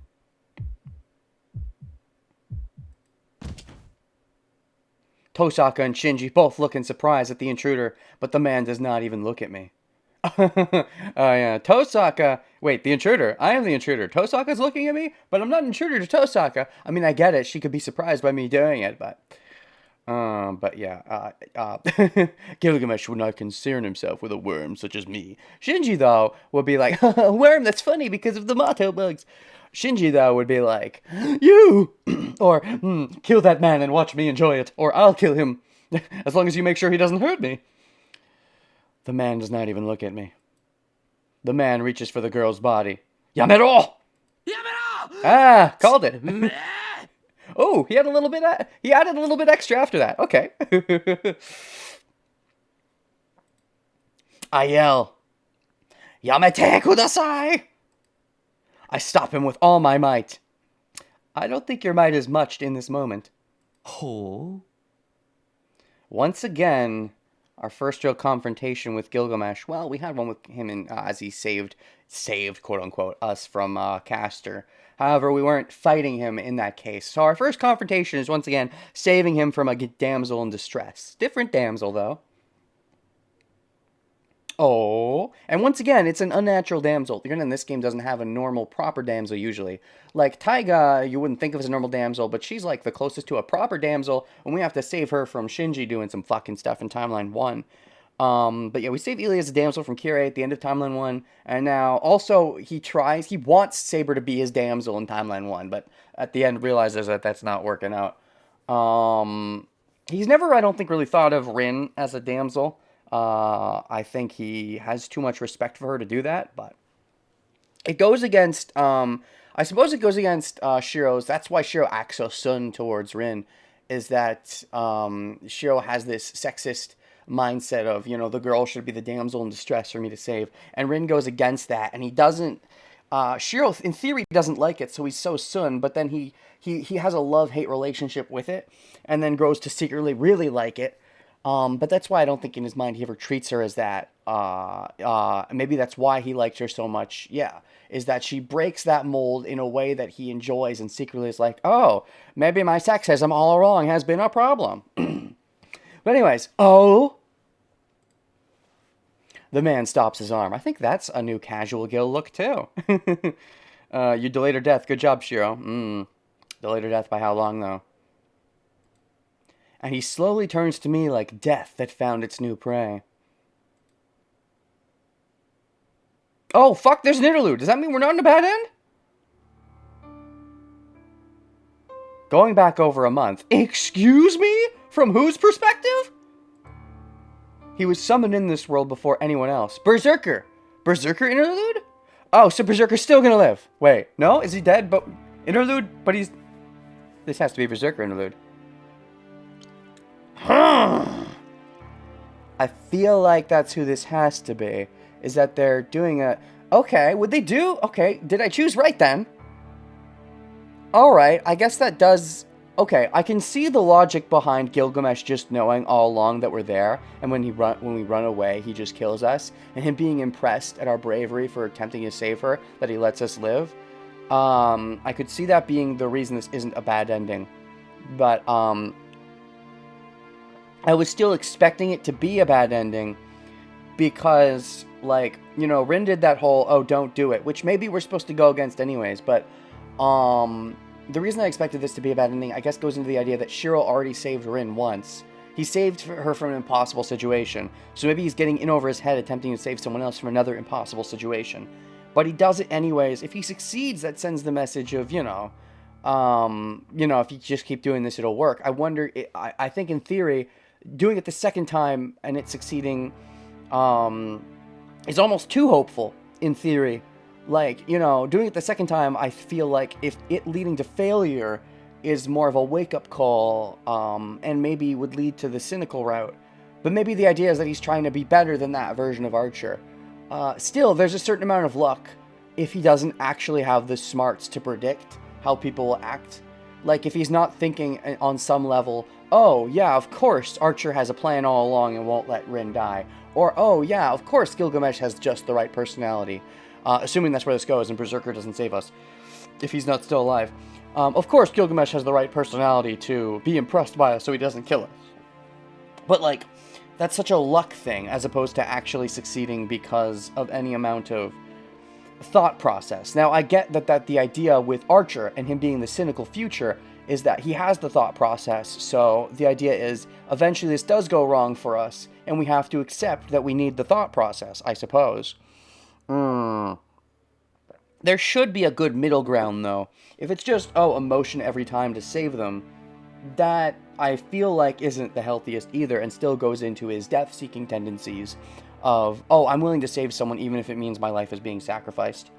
Unless he feels there's a real way to save the person, has an idea of how to do it, even if it requires his own life being sacrificed, it's just kind of a waste, I would say.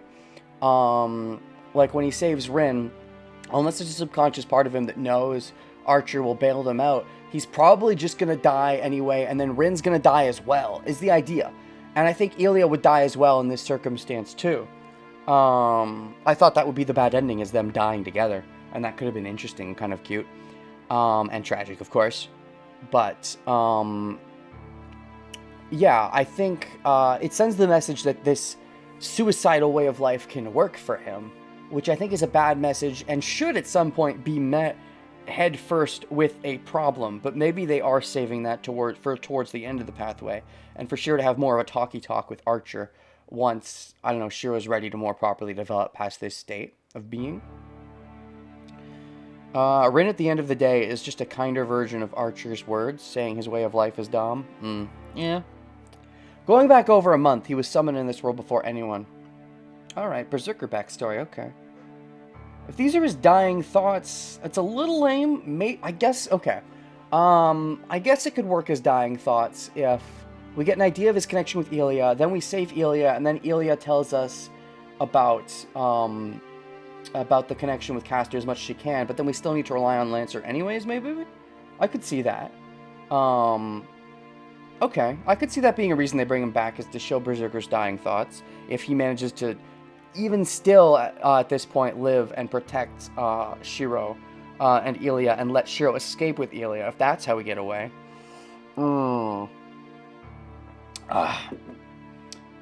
If that is the case, I think that for sure, I don't know, this interlude to me says that Ilya is going to live. If Ilya still dies, then I think it is an extended bad ending, but I think this is the first time we've ever seen an interlude for an extended bad ending that isn't super extended. He was summoned in this role before anyone. He was not summoned in this country. Ah, yes, he was summoned in Ilya's Fields. Country, you know, wherever that is. I totally remember. I don't. Also, once again, summoned looking up at the sky. Interesting how they keep, you know, doing that, showing the sky in these flashbacks of, you know, it's just, I know it's general, like, oh, back in the day, I was lost in the clouds in my thoughts, but I wonder if there's any parallel to it, or if it's just a running theme of people being lost in their thoughts and not having, you know, correct mind state. Maybe. A faraway foreign land. The land is always covered in white. The sky is always gray, and the castle is built within a hidden mountain. Indeed. Okay. Yep. It is always winter in that land. Sounds right? Coldness and stagnation. Barrenness and longing. Uh-huh. Ilya's longing? As they cut all ties with the present world and await the reproduction of the miracle, they are like living corpses. They live purely for the Grail War. They're even more sucked into this idea of just focus on the Grail War, maybe even than Makiri. Of course, Makiri seems to be a cutaway from the Matos and how they decided to break away from it. But the Ainsburns definitely seem like the number one obsessed with magic family at this point. Obsessed with the Grail. Heck, they're producing the Grail. The cold winter air steals their human warmth. And the stagnant world does not allow them a new lifestyle. I kind of like snow. I don't think snow should always be seen as negative, just saying, but okay. I like the color white. I like Ilya's white hair. I think it's pretty. The family is the seeker of the Holy Grail. Spring does not come for the Ainsburn family until their wish is fulfilled. Oh, that's kind of cute. Because, you know, winter is coming. You know, Winds of Winter, Game of Thrones references. A long winter before eventually a spring. I think they say that, the idea is that the final Game of Thrones book, Song of Ice and Fire book is supposed to be referencing spring with the idea of it coming after the long winter is over. And so it's just kind of fitting that the idea that they're always in a winter country. The metaphor is clear. They won't allow themselves to escape the harsh environments of winter till they succeed. They'll go on and on and on. Even so much as to create the Grail. It's like, why bother fighting if you're creating it? I get why they fight, because the Grail, I think, has a mind of its own to an extent, and it won't accept a suboptimal fight. Like, they have to summon the servants and then beat the servants to properly realize it. It's just interesting that in this war they have the Grail itself take part as the master. I think Fate Zero was the way to go where they outsourced. Granted, the fact that he, you know, turned on them towards the end is maybe a reason they didn't want to outsource anymore. But, like, having the Grail be the master doesn't sound great, because towards the end of the war, at least in Timeline 1, I don't know if this is because Gilgamesh messed with her, or if it was unexpected, but towards the end of the timeline, she didn't really have her own, see ya, Tawama. Towards the end of the timeline, she didn't really have her own agency, because she was kind of crazy, or rather, she was out of it. Now, I don't know if that was a Gilgamesh unexpected thing, or if that was expected, but if it was expected, it definitely seems like, how was she ever gonna win, as it were? So maybe it wasn't expected. It just seems like faulty design. I feel like they should have tried outsourcing again. Obviously, they would never go back to an Emiya, but... Spring does not come for the Ainsburn family until their wish is fulfilled. It has been 10 centuries since they started the search for the Holy Grail. What? 10 centuries? 1,000 years? But I thought the Grail War and this... I guess they go way back before even this proper Grail War? Because these Grail Wars only started, like, a century ago, roughly, right? There's been, like, 5 of them, once every 30 years or so. So, like, about a century ago, maybe 2. So 10 is definitely too long, given this Grail War. As they used every possible method to obtain the Grail, they were eventually able to forge the Holy Grail. Okay. They were the ones who maybe incepted the idea that if 7 Magi or whatever worked together, they could summon a Grail. Possibly. Even then, all they can build is the vessel. Vessel. How's that a joke? I don't know. The joke is that Ilia is a vessel, but I didn't say Ilia, I said vessel. The divine mystery that should dwell in there is empty, and they keep building vessels that will never be filled. Uh-huh. With the idea is that they're filled by the Grail War? But a foreseeable end comes to them. They perform a ritual to fill the vessel with help from outsiders. Oh, yeah, okay, so they set up the Grail, and then they're like, hey, Grail War, and then that makes the Grail actually get its juices going. Cool. And then they have to kill the others and be the winner for the Grail to, like, get all its juicy juices tenderized. Terms? Metaphors. Food. I like food. Yeah, I understand the idea that they've been looking for the Holy Grail and that there's even multiple versions of the Holy Grail, and this isn't even necessarily the real Holy Grail, as it were. So it's not... I can see them having searched for 10 centuries. It's just news to me that they've been at it for that long. I guess it's not that surprising, though. They are one of the, you know... Seems like one of the oldest Magi families going after this shit. Form a ritual to fill the vessel with help from the outsiders. The result is both a success and a failure. The answer is yes and no. The Holy Grail is made. The Holy Grail should be filled with that method. But they make many enemies at the same time. Even though they should be the owners of the Holy Grail, they have been degraded down to common Magi that donate help. Their tenacity is abnormal. No, they have been obsessed since that time 1,000 years ago, when they almost obtained the Holy Grail. Ooh. Flashback to 1,000 years ago? I wouldn't mind. They broke the rules and constantly pulled out the strongest card. I guess that can be debated, with the argument being what? Sabro is the strongest in Fate Zero, and Berserker is the strongest in Fate Stay Night. I don't even know if I agree with that. I think Gilgamesh... I guess, to be fair, Saber beat Gilgamesh in this one, but, like, she needed Avalon, so I think that's debatable. And then in this one, Saber beat Berserker. I guess you could argue she needed Caliburn. However, she was just got out of dragon sex, so I don't think she was at her fullest yet. Seems like exactly the sort of thing that wouldn't be possible to do alone because symbolism. You gotta love that symbolism. They broke the rules and constantly pulled out the strongest card. In the first one, they did not have time to do such a thing. Okay. In the second one, they finally found a loophole in the rules. Yeah, Saber's definitely the strongest in FSN. Or is it Archer? Or is it Caster? Or maybe it is Berserker. It's definitely not Lancer or Rider or Assassin, though. Unless it secretly is, and there's more we don't know about them. There's definitely more we don't know about Rider, given that we don't know her name. But in the second one, they finally found a loophole in the rules. In the third one, they summoned what they shouldn't have. Nani desu ka? And in the fourth one... Oh, I was there. I saw the fourth one. Okay. So this is... Not have to do such a thing. They finally found a loophole in the rules. They summoned what they shouldn't have. What does that mean, what they shouldn't have? Oh, you mean... Oh, Caster brought up that until the third Holy Grail War, they only brought proper heroes, not like edgy anti-hero heroes. And maybe the third war, is when Einsburns were like, fuck it, let's summon a bad guy. And they summoned a bad guy hero because the bad guy hero was super strong, and so that's why now the Grail can summon bad guy heroes. That seems like that could make sense, given that Castor went out of way to say that, and now they're like, oh, the third one, they did something they shouldn't have.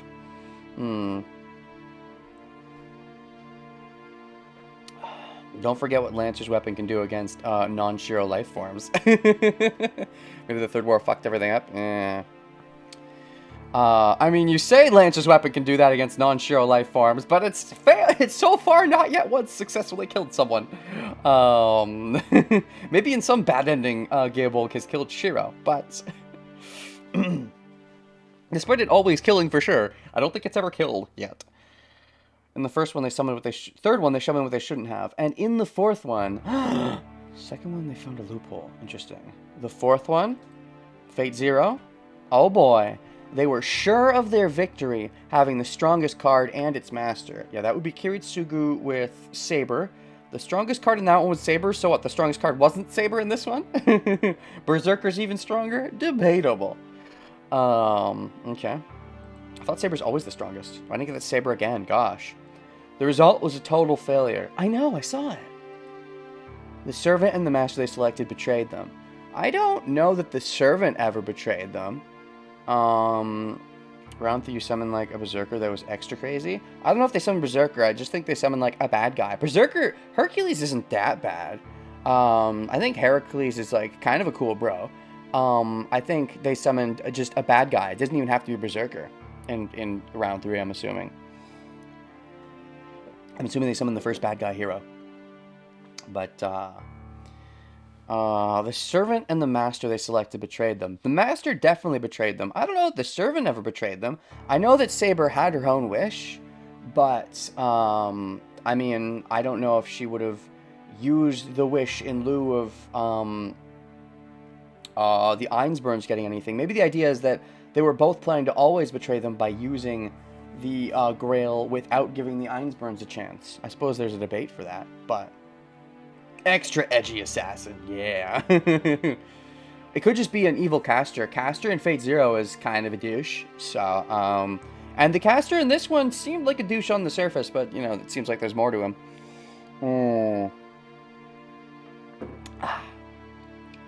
Servant and master they selected betrayed them. Gilgamesh also seems pretty douchey, to be honest. I don't think someone like him would have necessarily been summoned before Timeline 3. I mean, his story sets him out to be kind of a hero, but only at the end of his story, in theory, and the version of him that was summoned seems like kind of a douche. The servant and the master they selected betrayed them. The man destroyed the Holy Grail, leaving behind his daughter in the Winter Castle. Yes. Right. Okay, this would maybe be the first real thing hinting at the connection between Kiritsugu and Ilya. Well, they've had hinting. But they've never had any hinting, I think, this on the sleeve, as it were. Because, they talked about how Kiritsugu was in the last Grail War. Kirei talked about it, and I think Saber talked about it a little as well. I think Saber talked about how Kiritsugu... I think Kirei talked about how Kiritsugu, you know, they were like, they fought, and, you know, they got hold of the Grail or whatever. I don't know if they mentioned exactly that Kiritsugu destroyed it or not, but if they did, then this is definitely playing it up big. The pieces are there, yeah.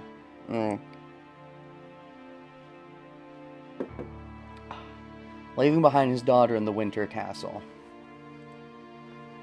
They were infuriated with the man's betrayal, and they lamented their mistake.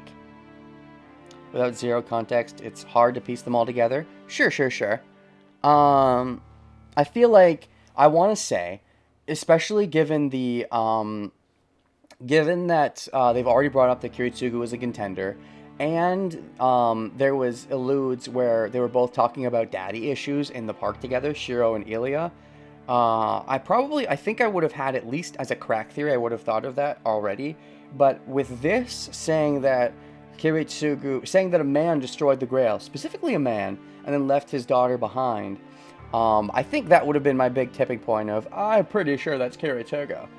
That would have been my guess at this point, I would assume. But they were infuriated with the man's betrayal, and they lamented their mistake. Other possible predictions I could have had, because the only people we know of that were in the last Grail War are Kirei. I suppose there's a theory that Kirei secretly has a daughter, and that Ilya is Kirei's daughter. There's potential there. The issue with it is Ilya's close connection to Shiro. Weirdly close connection, and the way she treats him so close right from the start definitely heavily suggests a connection between Shiro and Ilya. So that's definitely what would pull me towards the idea of Ilya Kiritsu connection as opposed to an Ilya Kirei connection. In theory, outsiders cannot be trusted. Their family, with their perfected magic circuits, will be the only ones to obtain the Holy Grail. Ugh! How dare that Kiritsugu Emiya and his dirty Artorial. Kirei is close to Shiro as well. Yeah, kinda, but I don't know that, like, if Ilya... Kirei, I don't think would... Kirei definitely didn't single out Shiro, though, the way Kiritsugu did. And... yeah. The way they had their talk in the park, both talking about their fathers, it's possible, I could see myself thinking Kirei was also potentially Ilya's father at this point, but I think my prediction for Kiritsugu would have been stronger, is my guess. I don't know for sure, but I would assume that would be my stronger prediction. With their preferred magic circuits, will be the only ones to obtain the Holy Grail. They had insurance to begin with. And on the fifth one, they finally prepared the strongest master and servant. You know, Saber's pretty good in this one, and Archer's pretty good in this one, and Caster's pretty good in this one, and Gilgamesh is secretly still around, but I guess that's not your fault. Strongest master? Kirei's pretty good. I'll give it to you and say that she counts as stronger than Shiro. Caster's a cheater, so I'll give it to you and say that she doesn't count. Let's see here. Then there's Ilya. She's stronger than Rin. I'll allow that. She's definitely stronger than Shinji. Who's the last one? Kazuki. That's debatable. That's debatable. I think that's definitely debatable. So, I think Caster's definitely better than Ilya. Shiro, maybe at his peak, is better than Ilya. Kirei is possibly better than Ilya. Kazuki is possibly better than Ilya. She at least beats Rin and Shinji. I'll give Ilya that. But strongest, I think, is strong words. For both master and servant, I think that's a bit of a stretch. It was him. Maybe in terms of raw metachlorians, if you don't count Caster, and in terms of raw constitution, they are both the strongest in their respective raw categories, even if they aren't the strongest in other areas. It was him! 2 months before the Holy Grail War began. Wait, it was him? Wait, hold on, what? 2 months? Are we going back even further? Because, yeah, you were like, oh, going back over a month. Oh, over a month is 2 months? Kirei is close to Shiro as well. Yeah. Does anybody's game this go around? Rin with her 10 gems is a fight as well. I think Rin's okay, but I feel like Ilya's better.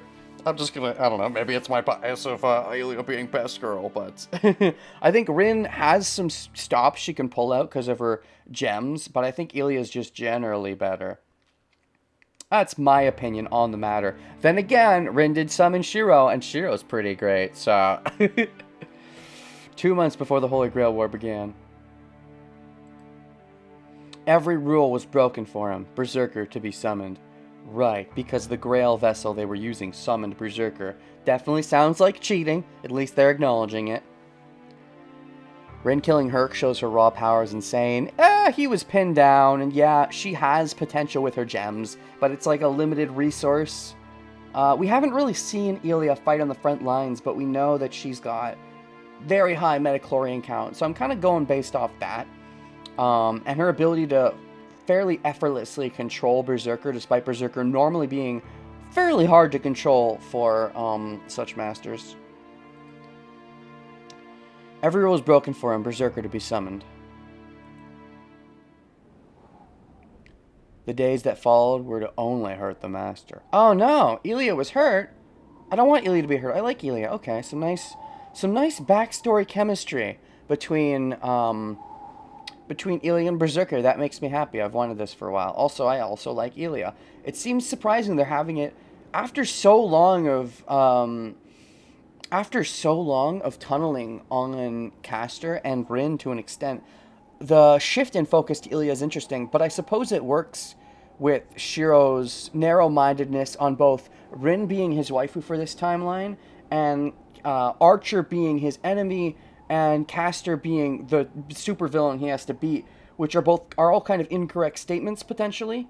In that it depends. Castor being the villain he has to beat is definitely incorrect. Archer being the enemy is incorrect. Maybe Rin being the waifu is debatable. But especially if she betrays him in the future, then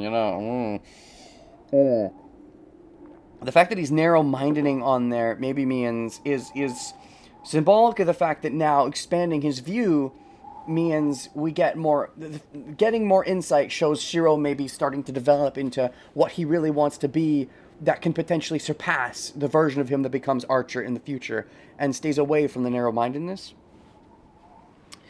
Nobody could hope to solo this war, but winning, that's another deal. Well, sure. I think anyone could potentially win. Lancer, maybe not, because of his situation with Kirei and how he has Gilgamesh all along. For Lancer, I think it's pretty fucking hard. I don't blame the Einsburns for thinking Herc was the best. Yeah, this war is pretty stacked.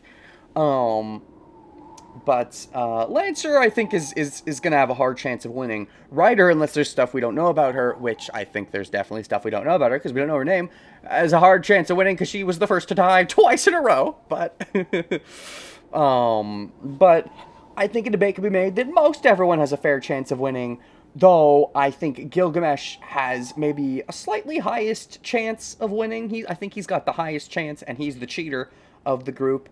And I think he's got the highest chance, clearly. And at the moment, from what we know, I think Lancer has the lowest, followed by Ryder. Lancer, I think, is screwed by his situation, and Ryder has died first twice, so, just going based off that bias. But anyways, I was going to intermission, and then I wanted to talk about some stuff. But no, we're intermissioning, right? Did I save already? No, I didn't. Let's do that.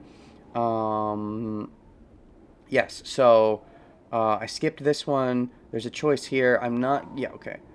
This one's the second day. I'm not going to overwrite this because it's image, so we're going to go here.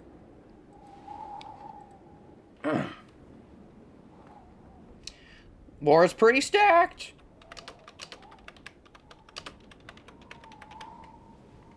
The whole Soul Eater trap thing actually worked. Oh, you mean Ryder? With the blood school thing? Yeah, so far it's just kept failing. Maybe that's the idea, and Timeline 3 succeeds and eats the whole school. That'd be scary.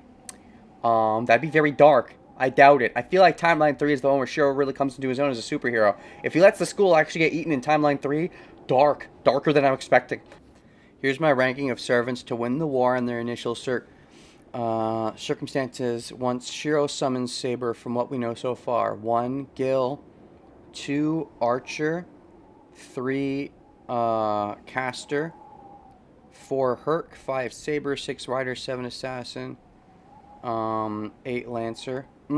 I think I can see that idea. Would I agree with that? I think, yeah. I do think Lancer has the worst chance, in theory, because of being a puppet of Kirei, and Gilgamesh just kind of superseding him. Ryder to me, yeah, seems kind of... Ryder to me seems like the weakest servant from what we know. There's definitely more to her because we don't know her name. But she seems like the weakest servant so far. With Lancer probably being second weakest. If I had to raw rate their strengths, I'd probably go Ryder weakest, then Lancer second weakest. Strongest would be Gilgamesh. Second strongest Saber. Third strongest Archer. I want to say third strongest Archer. No, third strongest Castor. Yeah, probably first Gil. Maybe even second Castor. Castor's really good. But Saber with full strength. It depends what full strength means, though. Because does she get Avalon? If she does, she goes above Gil. There's circumstances. If we count them at the start of when Shiro... If we go by that logic, counting them for when Shiro summons Saber, your same logic-wise, I guess I'd probably go Gilgamesh first, By then, I think Caster had already set up a lot of her stuff. So I'd probably go Caster second, Saber third, Archer fourth is my assumption. I'm making some guesses about Archer's power level, but I'd probably go raw strength. Yeah. If we ignore the fact that Saber is gimped, because if we start with their power levels from when they're summoned, but also we pretend that Saber's already had her dragon sex. Anyways, if we go from that ranking, this is how I rank them: Gilgamesh first, Caster second, Saber third, Archer fourth. Then fifth would be Berserker. Yeah, fifth Berserker, sixth Assassin. Then again, they did say Berserker attacked and Assassin successfully repelled the attack. So maybe fifth Assassin, sixth Berserker. I would have to see that fight play out, but apparently Berserker did retreat, which is interesting. I'm still going to go with fifth Berserker, sixth Assassin for the time being, but I could be swayed otherwise. Then seventh Lancer, eighth Rider is my current raw strength rating. In terms of chances to win, though, I'd put Lancer lowest because of the Kyurei puppeting. Assassin 7th, Rider 6th.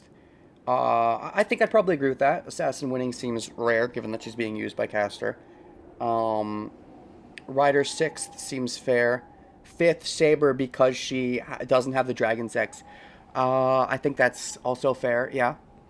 4th, Herc. 3rd, Caster. 2nd, Archer. 1st, Gil.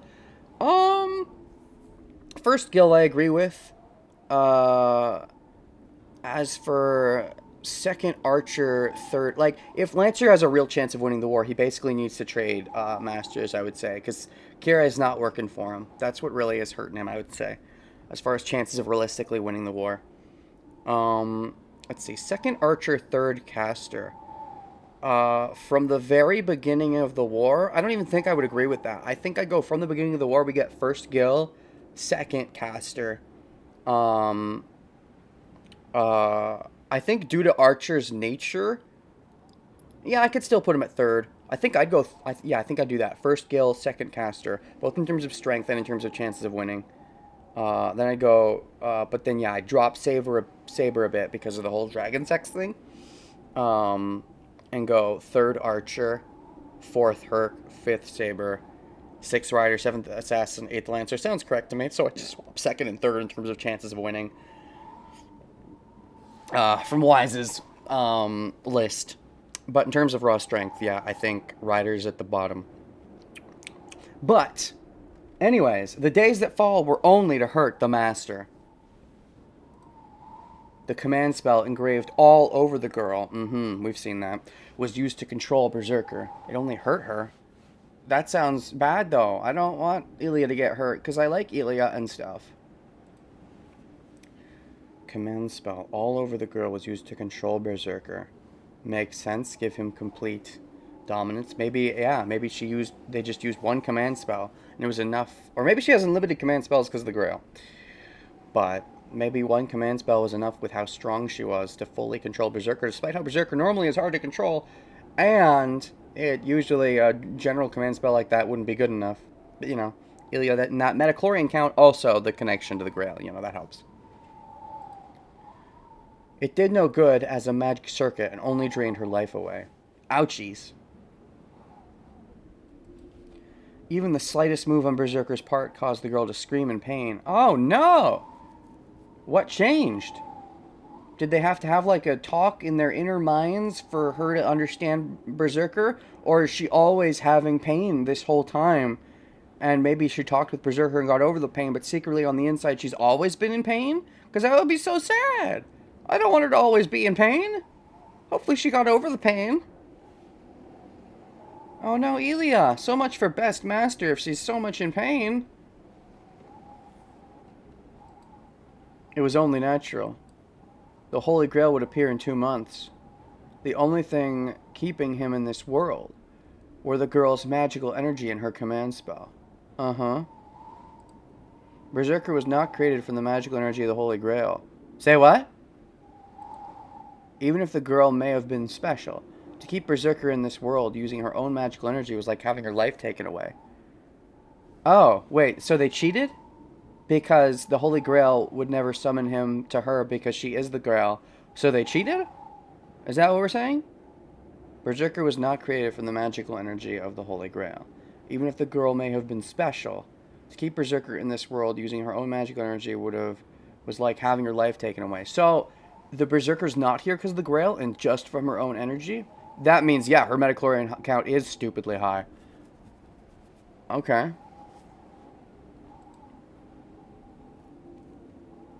Knowing that, they still did not allow for her to rest. Okay.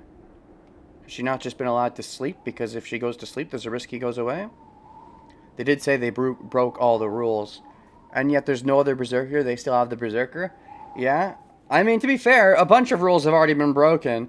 Kirei, even though he was already, a master last time, still is a master this time, and secretly has a second servant as well. Caster summoned her own servant. Caster also switched masters to a master that wasn't even initially part of the Grail War. There are so many rules being broken in this Grail War. Probably why it's full body seal. It needed to be, or it wouldn't be strong enough. They abandoned them in the Winter Forest, filled with hungry beasts. Oh, wait. Oh, the Iliasville sound like dicks. Not Iliasville, that's her name. No, the Einsburns. The Einsburns sound like dicks. Okay, I thought they were dicks because of her upbringing and how secluded she was. But abandoning them in the forest so that what? Her constitution can increase.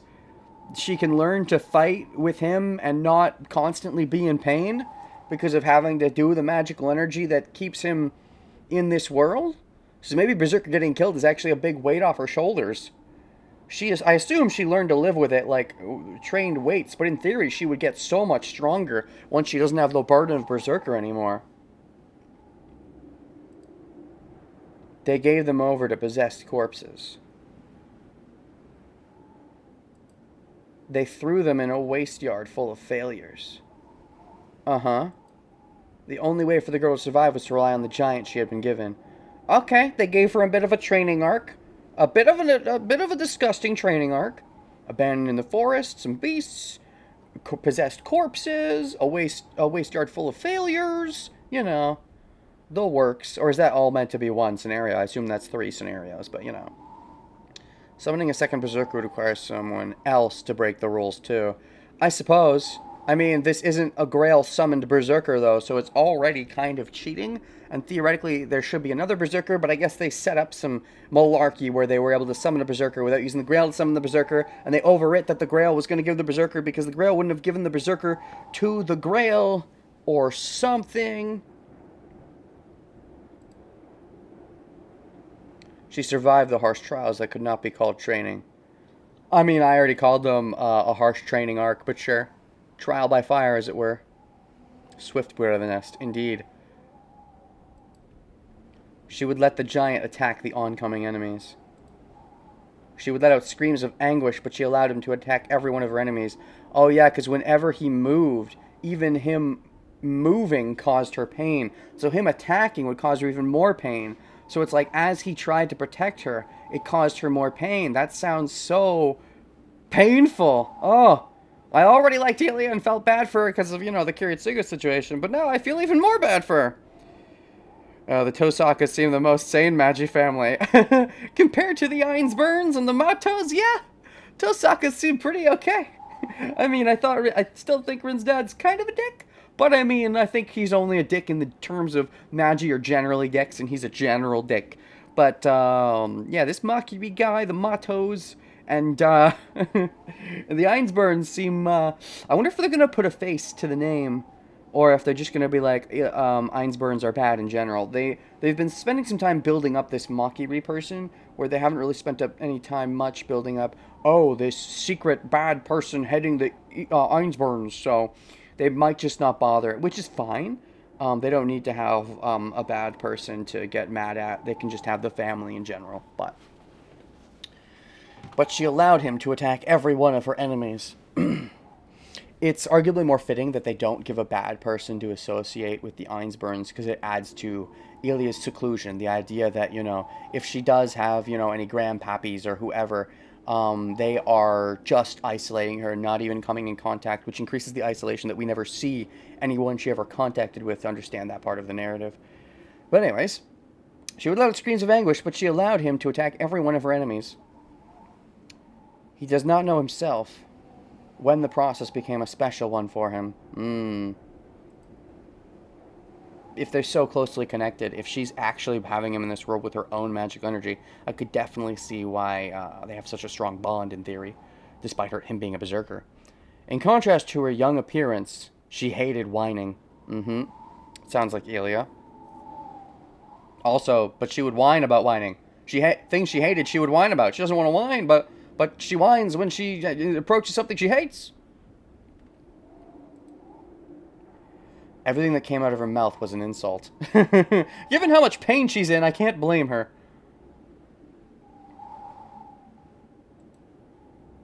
She must have instinctively known that if she was going to murmur something, she would get stronger when she would insult and hate someone. Wait. She must have instinctively known that if she was going to murmur something, as in be quiet, she'd get stronger when she'd insult and hate? Because that puts the pain in direction. By hating someone, and by enjoying others' pain, it sort of offloads her own pain. I can see that. It's a similar mentality. I don't think it's quite the same thing. But there's an idea to what Castor's doing, where she went through a bunch of bullshit, and oh, you're saying I'm bullshit? Fine, I'll be bullshit. And that helps her get over the pain of the things she's done, is accepting she's a bad guy, makes her feel less bad about the bad things she did that she didn't want to do. So there's some similarities there, though it's still a lot of differences. No wonder she's so crazy about Carrie and Shiro. It's somewhere to offload her anger and her pain. Makes sense that, oh, there's a target to get revenge for. Yeah, it'd be somewhere to direct that hatred and maybe make herself feel a little bit less pain is directed towards Kiritsugu or Shiro. But but interestingly, when she saw Shiro get so damaged in Timeline 1, she had a freak out and actually didn't want it. I think that's her coming to her senses to an extent of realizing that maybe it doesn't help her pain, or she actually doesn't want it, and she wants to get to know him after that. And in this timeline, we're saving her as she's close to death, but I wonder if her being close to death, she actually has less pain, funnily enough. I wonder if she can feel the pain.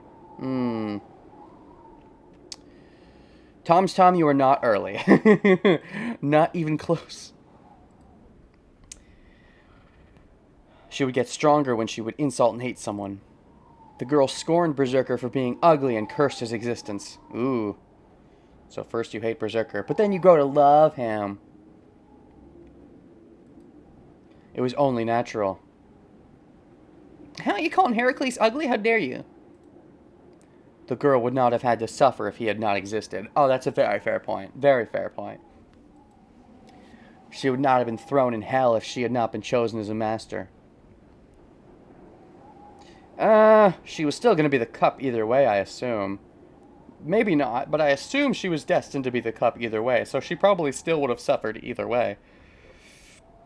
Memory serves, her mom died in Fate Zero as they were going into the whole Grail process of it being fully realized. So I think the only way to avoid that is theoretically to her not be a Grail, but then there's also the argument that maybe because of her special circumstances of how she's going to win the Grail War despite being the Grail, they had to imbue her with something that will make her less susceptible to dying when she Grailifies. At least it would be a quick death, becoming a cup. Not months of pain. I don't know. I feel like she suffered a bit, the mom, when she was becoming a cup. I don't remember it exactly, but I don't think it was an instant, I'm a cup. It definitely wouldn't have been this bad. I don't think the pain that, the mom experienced would be as bad as the pain she experienced during this instant. But if there's a chance to live after the fact that's not there when you cupify, or when you only cupify, I don't know if that chance is there, but if there is, then maybe there's a silver lining. She would not have been thrown in hell if she had not been chosen as a master. The girl insulted the giant every chance she got and used him to take out her anger. And of course, this would lead her to being angry at Kiritsugu, not just for abandoning her, but also because she has to do this war because Kiritsugu failed to do it. So she'd be like doubly angry at him. The girl insulted the giant every chance she got and used him to take out her anger. The pain had lessened by the time she mastered Berserker's control. Uh-huh, okay. Which was when the Holy Grail showed signs of its appearance inside her? Okay, at least it lessened by the time she masters control. It's still there, though. It's probably still an omnipresent thing, which is still so painful sounding. I'm so sorry, Ilya. I like you. Oh. If she's Kiritsugu's daughter, she is some human, yeah. I don't know how non-human Ilya's mother is supposed to be, but...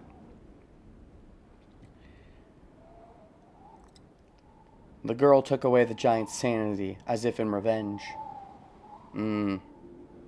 Oh, treating him as a mad warrior. Wait, what? The girl took away the giant's sanity as if in revenge? Oh. Do you mean that when Heracles was summoned, he was just Heracles? And he wasn't insane? And she just chose, as the Grail showed up, to be like, you're gonna be Berserker because fuck you. Is that the idea? In that she could have chosen him as any hero? Which doesn't even sound that weird, because they say in Berserker's bio that aside from Castor, in Heracles' story or whatever, they say that he basically has the stats to be any hero, except for Castor. So maybe that was the idea, is that they summoned him because he'll be whatever servant they need and would be to best serve our purposes. They kept an open slot, and then when the Grail War, that is, again, breaking another rule, when the Grail War started to proper start, she's like, you're Berserker! Makes sense. They summoned a versatile servant and let him be whichever was most fitting. Okay, I can see it. I think it works with what they've talked about so far. The girl took away the giant's sanity as if in revenge, treating him as a mad warrior. I see. And yet she still cares about him to an extent. I think she has a love-hate relationship with him because she's mad at him because he's giving her pain, and yet he gave her someone to actually, bounce off of because of her isolation. He's someone to actually, talk to, even if he doesn't talk back. Or he just grunts at you. But he already knew that this was the girl's desperate opposition. Okay. The girl did so to hide her weakness. Oh. How dare. She walked with pride as if saying that she could live alone. There's the isolation problem. Hide her weakness. She walked with pride. Ilya does walk with quite a bit of pride. But also, she doesn't mind going, Oni-chan, with Shiro later on. And that she did not need any friends or collaborators. To be fair, I don't think she was raised having much of any friends or collaborators. Like, she had her parents, but I think other than that, she was isolated always anyways. So, that would be why she's so mad at Kiritsugu and all that. It was... So I don't know if she's gotten the perspective to be mad about a lack of friends, beyond just being mad at the lack of... I guess Kiritsugu being there could be being mad at the lack of someone to bounce off of. It was a bluff to ignore the fact that she was fated to have nothing. Yeah, because you wouldn't even get the wish when you get the Grail. The Einsburns, whoever you're, the generic Einsburns above you that have done this to you, after you get the Grail would just be like, okay, thanks, our wish now, you get nothing, you're just a cop. Sounds pretty bad.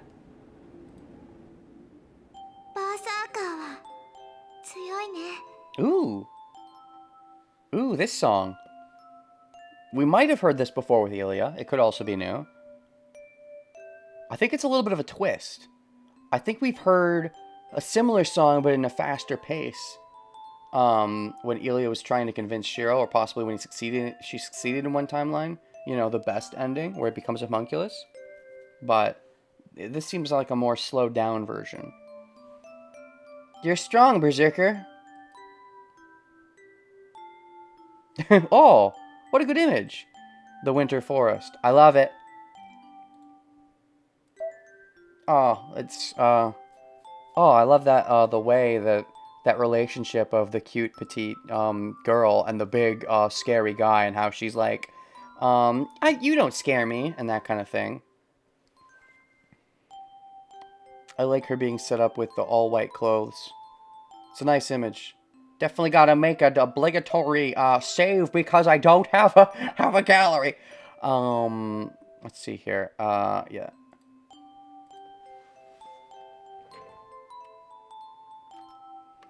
Ilya Berserker moment.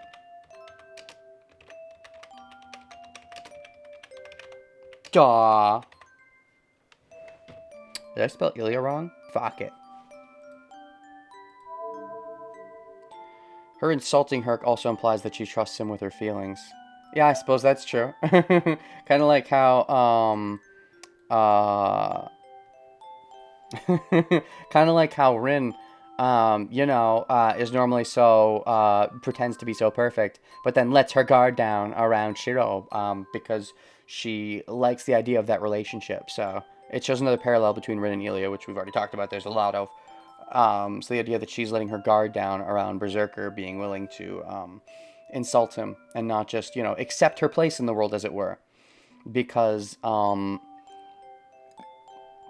she's been told by her family for so long the things she has to do, and I don't think she's ever had anyone to insult. Like, she can insult them inwardly, but insulting them outwardly hasn't really been something she can do. She could never talk back against the Einsteins, I don't think. I doubt she would have, or if she tried, she would have given up quickly. So this gives her a chance to actually do it against someone that she can actually, abuse a little bit. Beyond maybe her servants that she was afforded as an Einstein, I suppose. But this is like, it's such a strong relation to her that, yeah, it shows something of a connection. BioShock reference. If I had played BioShock, maybe I'd get the reference. I've heard good things, have not played though. The Winter Forest. The girl timidly touched the arm covered in blood. I think his whole body is kind of covered in blood, but Surrounded by hungry beasts, the girl was prepared for her death, but desperately denied it. That's a telling character moment. She's so scared. She's so scared of her own death. The girl was prepared for her death, but desperately denied it. That shows, I think, that the connection she had with Kiritsugu and stuff is something she, on some level, wanted to get back or get something like it, that she didn't want to just let herself die. She wanted to follow up on at least what happened with Kiritsugu, for good or for ill, and because of the pain she got from Berserker, it ended up all going towards ill at first.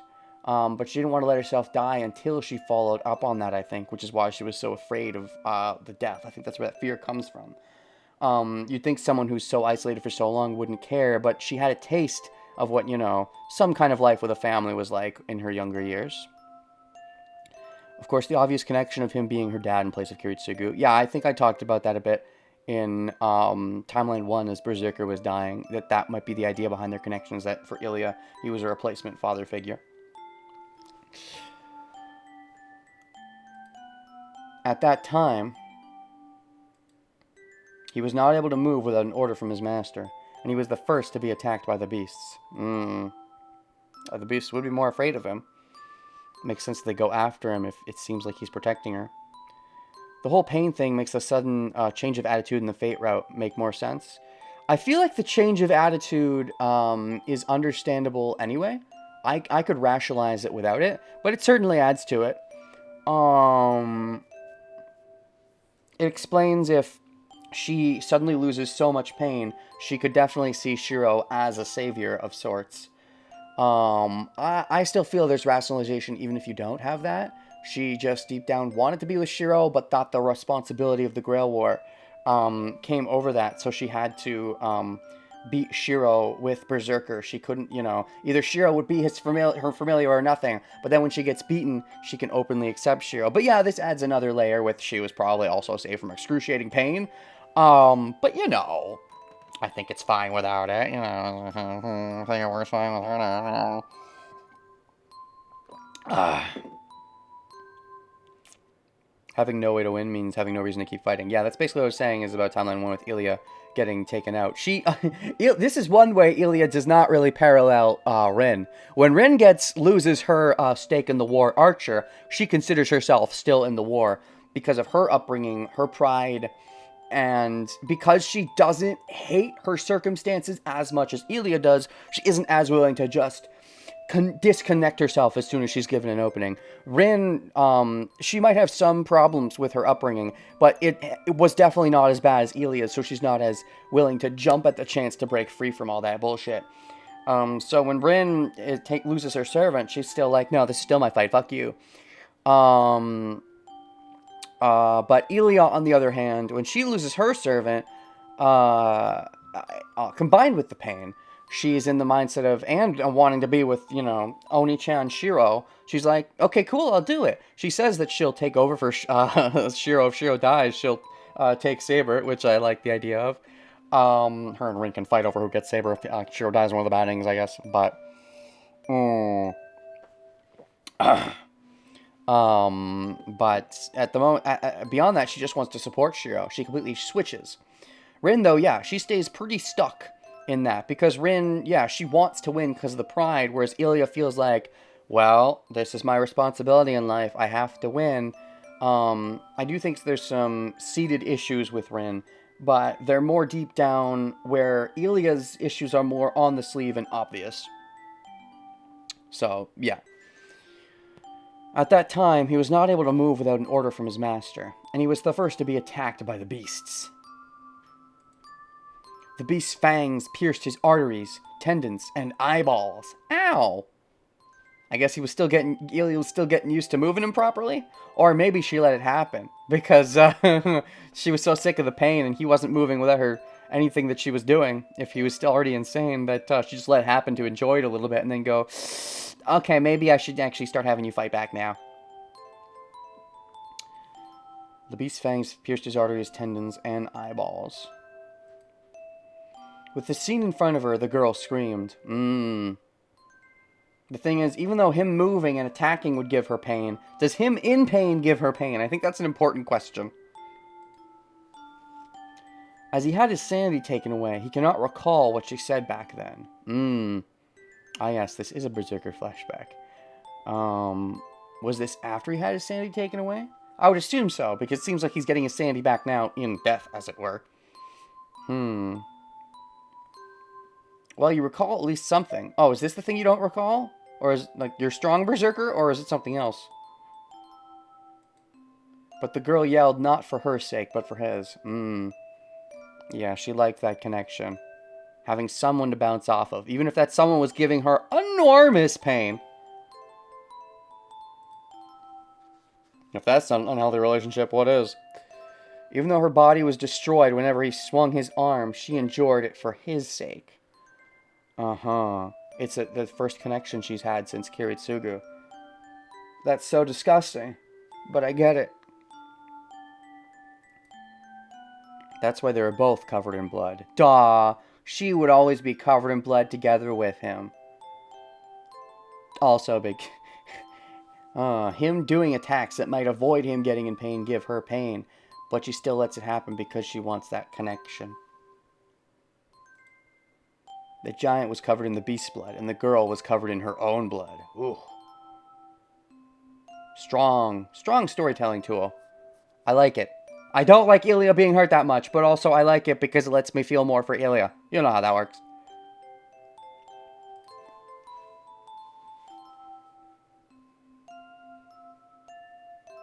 He remembers the Winter Forest. Aw, and he awes her too. You know, she awes him and he awes her too. The weight of the girl that rested on him, crying tears of anguish. And he realized, in that small, cold castle, he was the only one she talked to. Yup. Super isolated. In the Stay Night context, this is when I first started to care about Ilia. Well, I liked Ilia all along. Granted, I was slightly biased because I knew her somewhat from Zero. Just a little bit. But really, she's so different now because she's got more of an evil kick. And I'm also kind of a fan of the bad girls. So, I mean...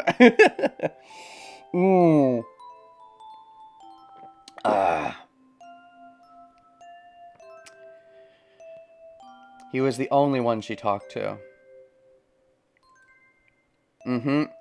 She had servants, but she would never, She would never shoot the shit with them. No! No, Berserker! Her figure appears in his vision. Does he die, or does he live long enough at least to save Shiro and Ilia together? It is just like that time. The tears he did not see on her, since she became a complete master. Monster? Ah, that too. The girl is running to him in tears. Did not see her since she became a complete master and imbued the insanity into him. Right. The girl is running to him in tears. And the man slashes her. And that's when he gets up and defies the chains. With a single slash, the golden foe takes away her light forever. She's not dead yet, though, unless this is future context. Her face is covered in red. She still runs in spite of that, but falls over a piece of rubble as soon as she is blinded. Wait, was she slashed in the face, in the eyes? Is she blind? Like, literally? Takes away her light? Is she blind now? Blind Ilia? Oh, no. She's been so emotionally blind, I would say, for a long time in this Grail War, that it would be kind of ironically fitting that she becomes really blind when she starts understanding, you know, how to actually properly emotionally process things. Because I don't think she properly got over things in Timeline 1. She got past it and got to kind of separate from the Ainsburns, but she didn't have to fully deal with her problems. Falls over a piece of rubble as if she's blinded. As if she's blinded, or is she literally blinded? The slender body falls over. There. The enemy's sword is brought down. The sword misses her heart. The girl is coughing up blood as her lungs must have been pierced. It is not instant death, but it is fatal. But because she has a high metachlorine count, we can save her? With her eyes blinded. Literally blinded, okay. Her lungs pierced and her servant eliminated, she has nothing now. So she should at least die peacefully. It might be a salvation if she would just go to sleep right there. Oof. I mean, not if Gilgamesh gets his way and, you know, chokes her to death. But...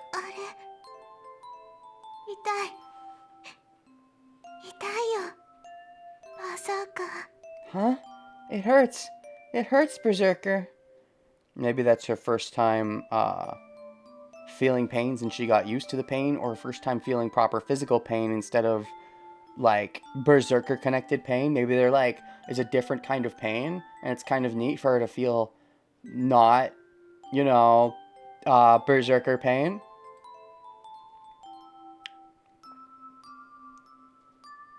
It does hurt to see this, for sure. But of course there's a part of me, and I think I've talked about this somewhat in other games, but with the idea that there is going to be more timelines, it's hard for me to get super broken up because, you know, all that matters is the last one, right? Timeline 1 wrapped up fairly self-sufficiently for the most part. However, this clearly seems like a chronologically later Shiro. So with the idea that Timeline 3 is chronologically later still, it's hard for me to care that much if Ilia dies in this one. I'll still be sad. But I've talked about this in other games. The idea of if there is a chronology and a true golden ending, then it sort of hurts the feelings of, oh no, in the non-true gold endings.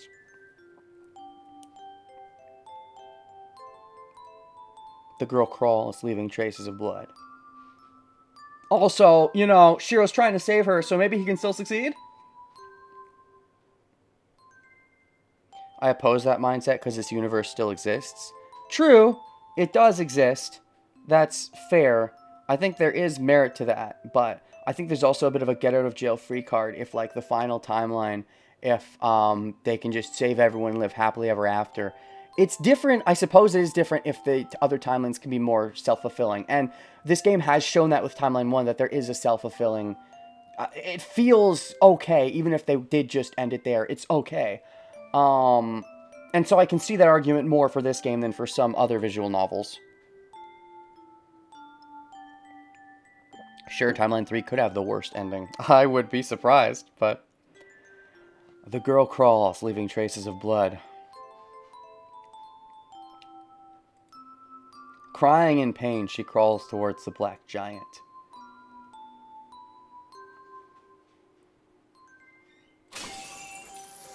How much power was left in him? Yes, this is when he breaks from the chains. Okay. Breaking the chains with all his might, he charges at the man. The demonic lance is thrust. The heart-piercing lance impales the giant. Hey! Did Gilgamesh finally kill something? Sorry, Gilgamesh. No, scratch that. Did Gabolg finally kill something? Gilgamesh killed Castor in the other timeline. He's already got some stuff covered. And he killed Lancer off screen too, probably. But, and also we know he killed he beat some dudes in Fate Zero. But, did Gabolg finally kill someone? The heart-piercing lance impales the giant. Dash, dash. That ends it. Oh no! Herc! Oh no! The man pulls out the lance if nothing has happened, and the remaining power in the giant completely disappears. The cute song accompanying it works nicely for the mood. I like it.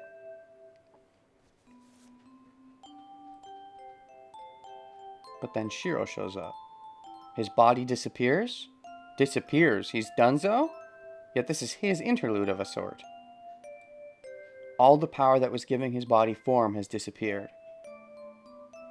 So he's really donezo. Does that mean the interlude ends? I assume there was going to be more to it, given that we interluded after Shiro jumped in the way. So all that is left is for him to disappear. As he ran out of magical energy, there is no way for him to stay in this world.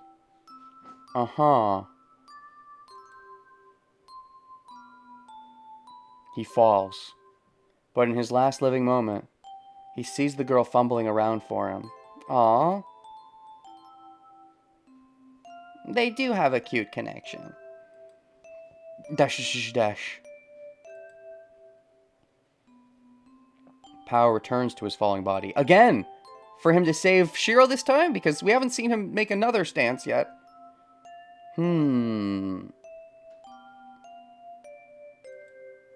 The law of magic that constructed him. The regulations of the world that hates inconsistencies. The body that is crumbling away like sand.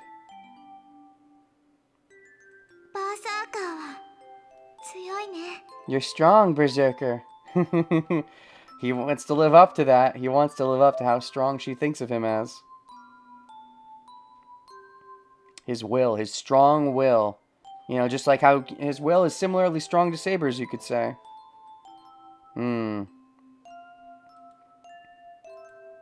He pushes aside all powers trying to eliminate him, using his own power of will.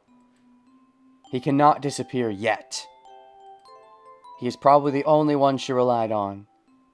In Timeline 1 moving forward. And possibly in this timeline too, Shiro at least had, Ilya at least had Shiro. And that's why it was maybe okay, healthy for her to move on. Whereas otherwise, you know, she probably would have just went back to the Einsburns like a robot and been discarded, as it were. He has to answer the solitary girl that believed in him, although she insulted him. You know, the tsundere thing. Baka, Berserker! You baka! Where are you? I don't know. It's so dark, Berserker. She can't see. So for her, it's just pitch black. Oh, literally blind Ilya?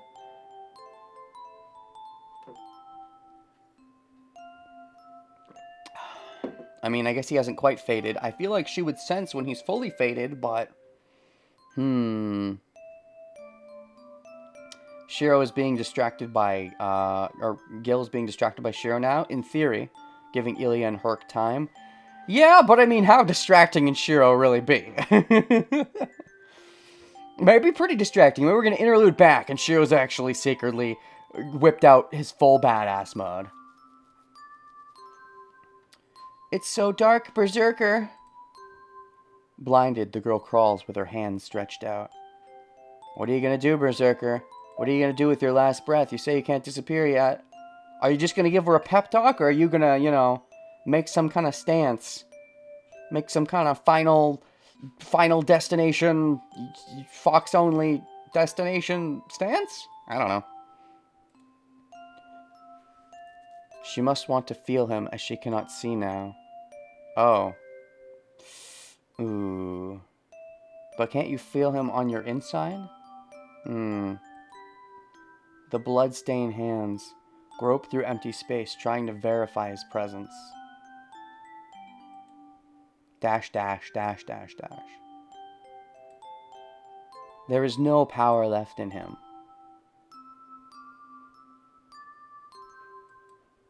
There is nothing he can do. Except, Berserker will fall here and die here. But? You've already given me a butt, Berserker. What's your butt? Who are you sticking your butt at? His body has died and there's no power left to supply him. だから私は安心だよ。 So I'm fine. どんなやつにだって。 I won't lose to anyone. Oh, that's what she said that he couldn't remember. You're strong, Berserker, so I'm fine. I won't lose to anyone because of him. Aw. バーサーカーさえいれば負けないもの。 As long as I have you, Berserker. But that cannot be allowed. His mind is dead. Supporting his body with his will that should no longer exist, he parts from this world. Oh boy. I mean, his sanity was already kind of not there, but now it's definitely not there.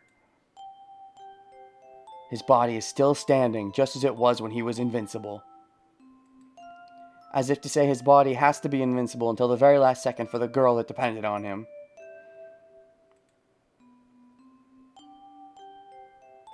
And the girl reaches him. The hand that was grasping through empty space finally touches something.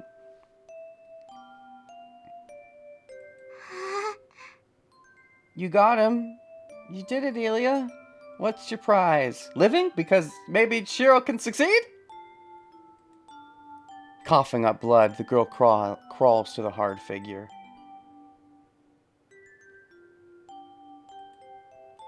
She cannot see, but she can still feel him. Finally being able to want to feel him because his existence gave her pain in the first place, and now, in the end, she goes up to him, wanting to feel that connection. You know, she reached out and touched him a while back when she was like, "You're strong, Berserker."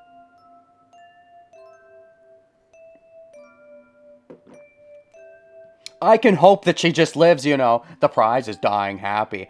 You know, whatever, you know. Screw that prize. Consolation prize. Lame. Let's get the first place prize.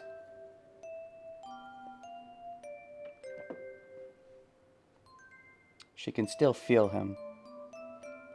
Here's my thing. If Elia just dies here, I was kind of waiting to get to it. If it does happen, I feel like Shiro stepping in before Elia's actually dead, and then they interlude back, and then she just dies anyway. Feels like, wait, couldn't they have just done this? I don't know. Like, if Shiro ran away, they could have interluded and showed this and had this been their moment as we run away. By Shiro stepping in, they could have her die and then interlude, make it clear she's dead first? I don't know. Because when they have him step in and then interlude, I'm like, oh, I don't know. Maybe this is my mind going places too soon. And I do that a lot. But to me, the implication is, oh, okay, Berserker's going to have a last-ditch effort and save them, and they're going to get away. But,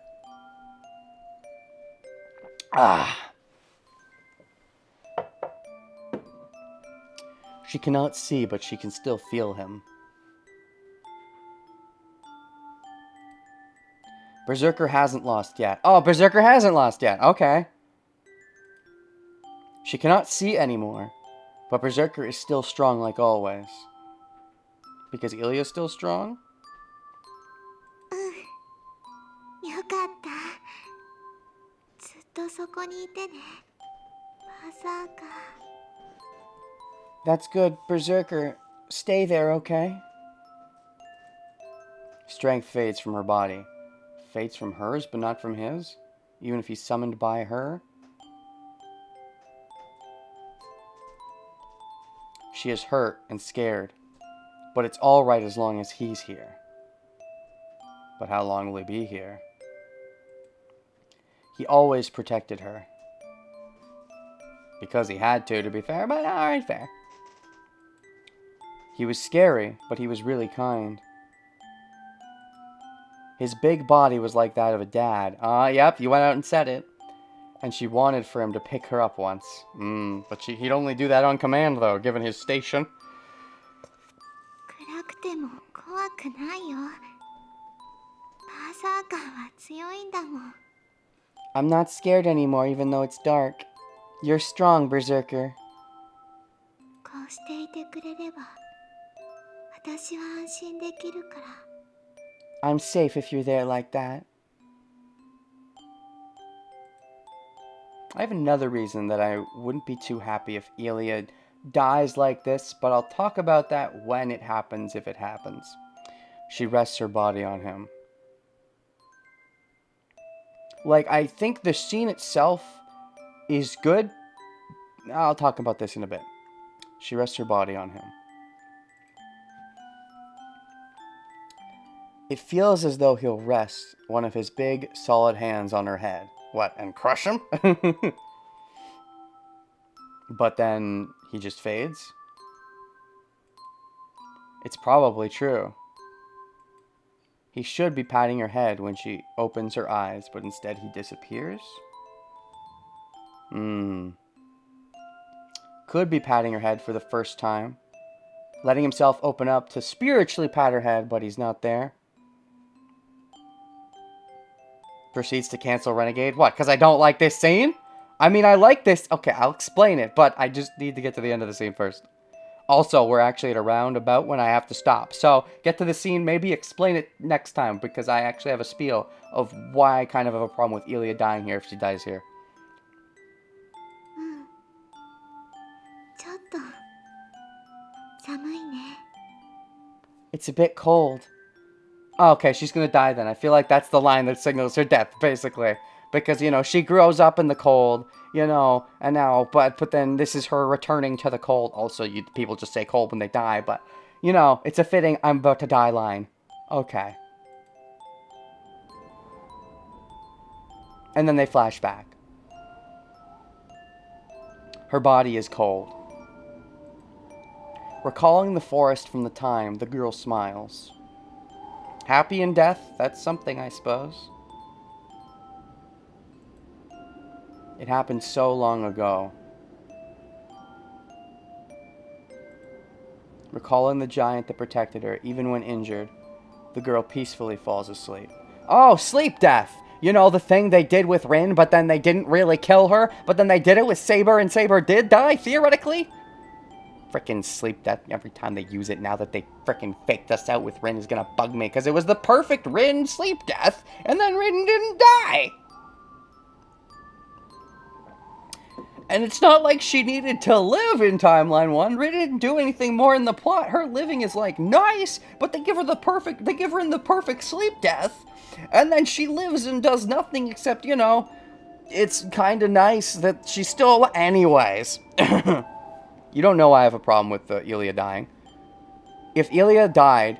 Okay, I'm gonna talk about this later. I do like Elia, and I'd be sad that she died. But I have some favorite characters of mine that have died in other stuff, and have been like, no, genuinely. But also got it. And then I was like, oh, this works because I like them so much. That's not why I have a problem with Elia dying, if that's what you're thinking. I have not explained my reasoning for why I have a problem with Elia dying.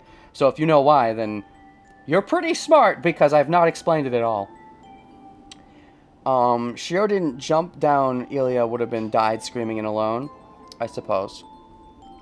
Recalling the giant that protected her even when injured, the girl peacefully falls asleep.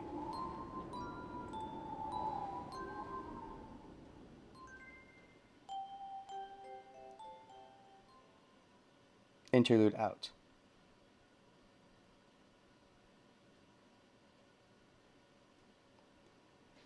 Okay, maybe I just stop it there, because I have to stop around now anyways.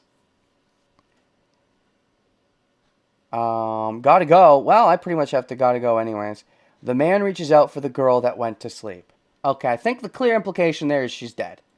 Maybe she's not. They faked us out with Rin, so now I have to always doubt it because they sleep deathed Rin, but then she didn't actually die. Yes, so I do think I will stop here for now. Where I was, what was it? What did I choose last time? Oh, there's a different first Berserker. Okay, where are we? I don't remember. We don't want to go over any choices, so we're going to go here. Unlimited pee works. I do have to pee a little bit, but yeah. So Elia dead. I still think I'm spelling that wrong. Is there an extra I in there? Elia? I don't know. Elia? I don't remember. Elia dead. Sad.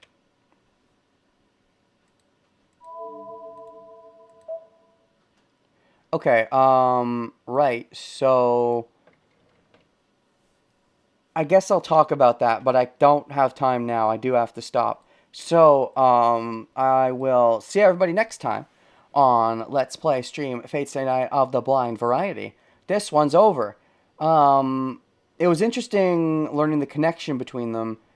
But Ilya dying like that, the scene itself is good in a vacuum. Okay, there's a whole spiel I have to get into. I'll save this for next time. Still don't have an outro phrase. Still don't have an outro phrase. I already said that. Video's over. Next time, Shiro saves someone, but then they die anyway. How is he gonna feel about that? Probably he's gonna have some, he's gonna have some feels about that, I would assume. And yeah, and then maybe Gilgamesh just takes her corpse because she wants the Grail. He wants the Grail. I guess that's the point. He takes the Grail from her corpse is the assumption.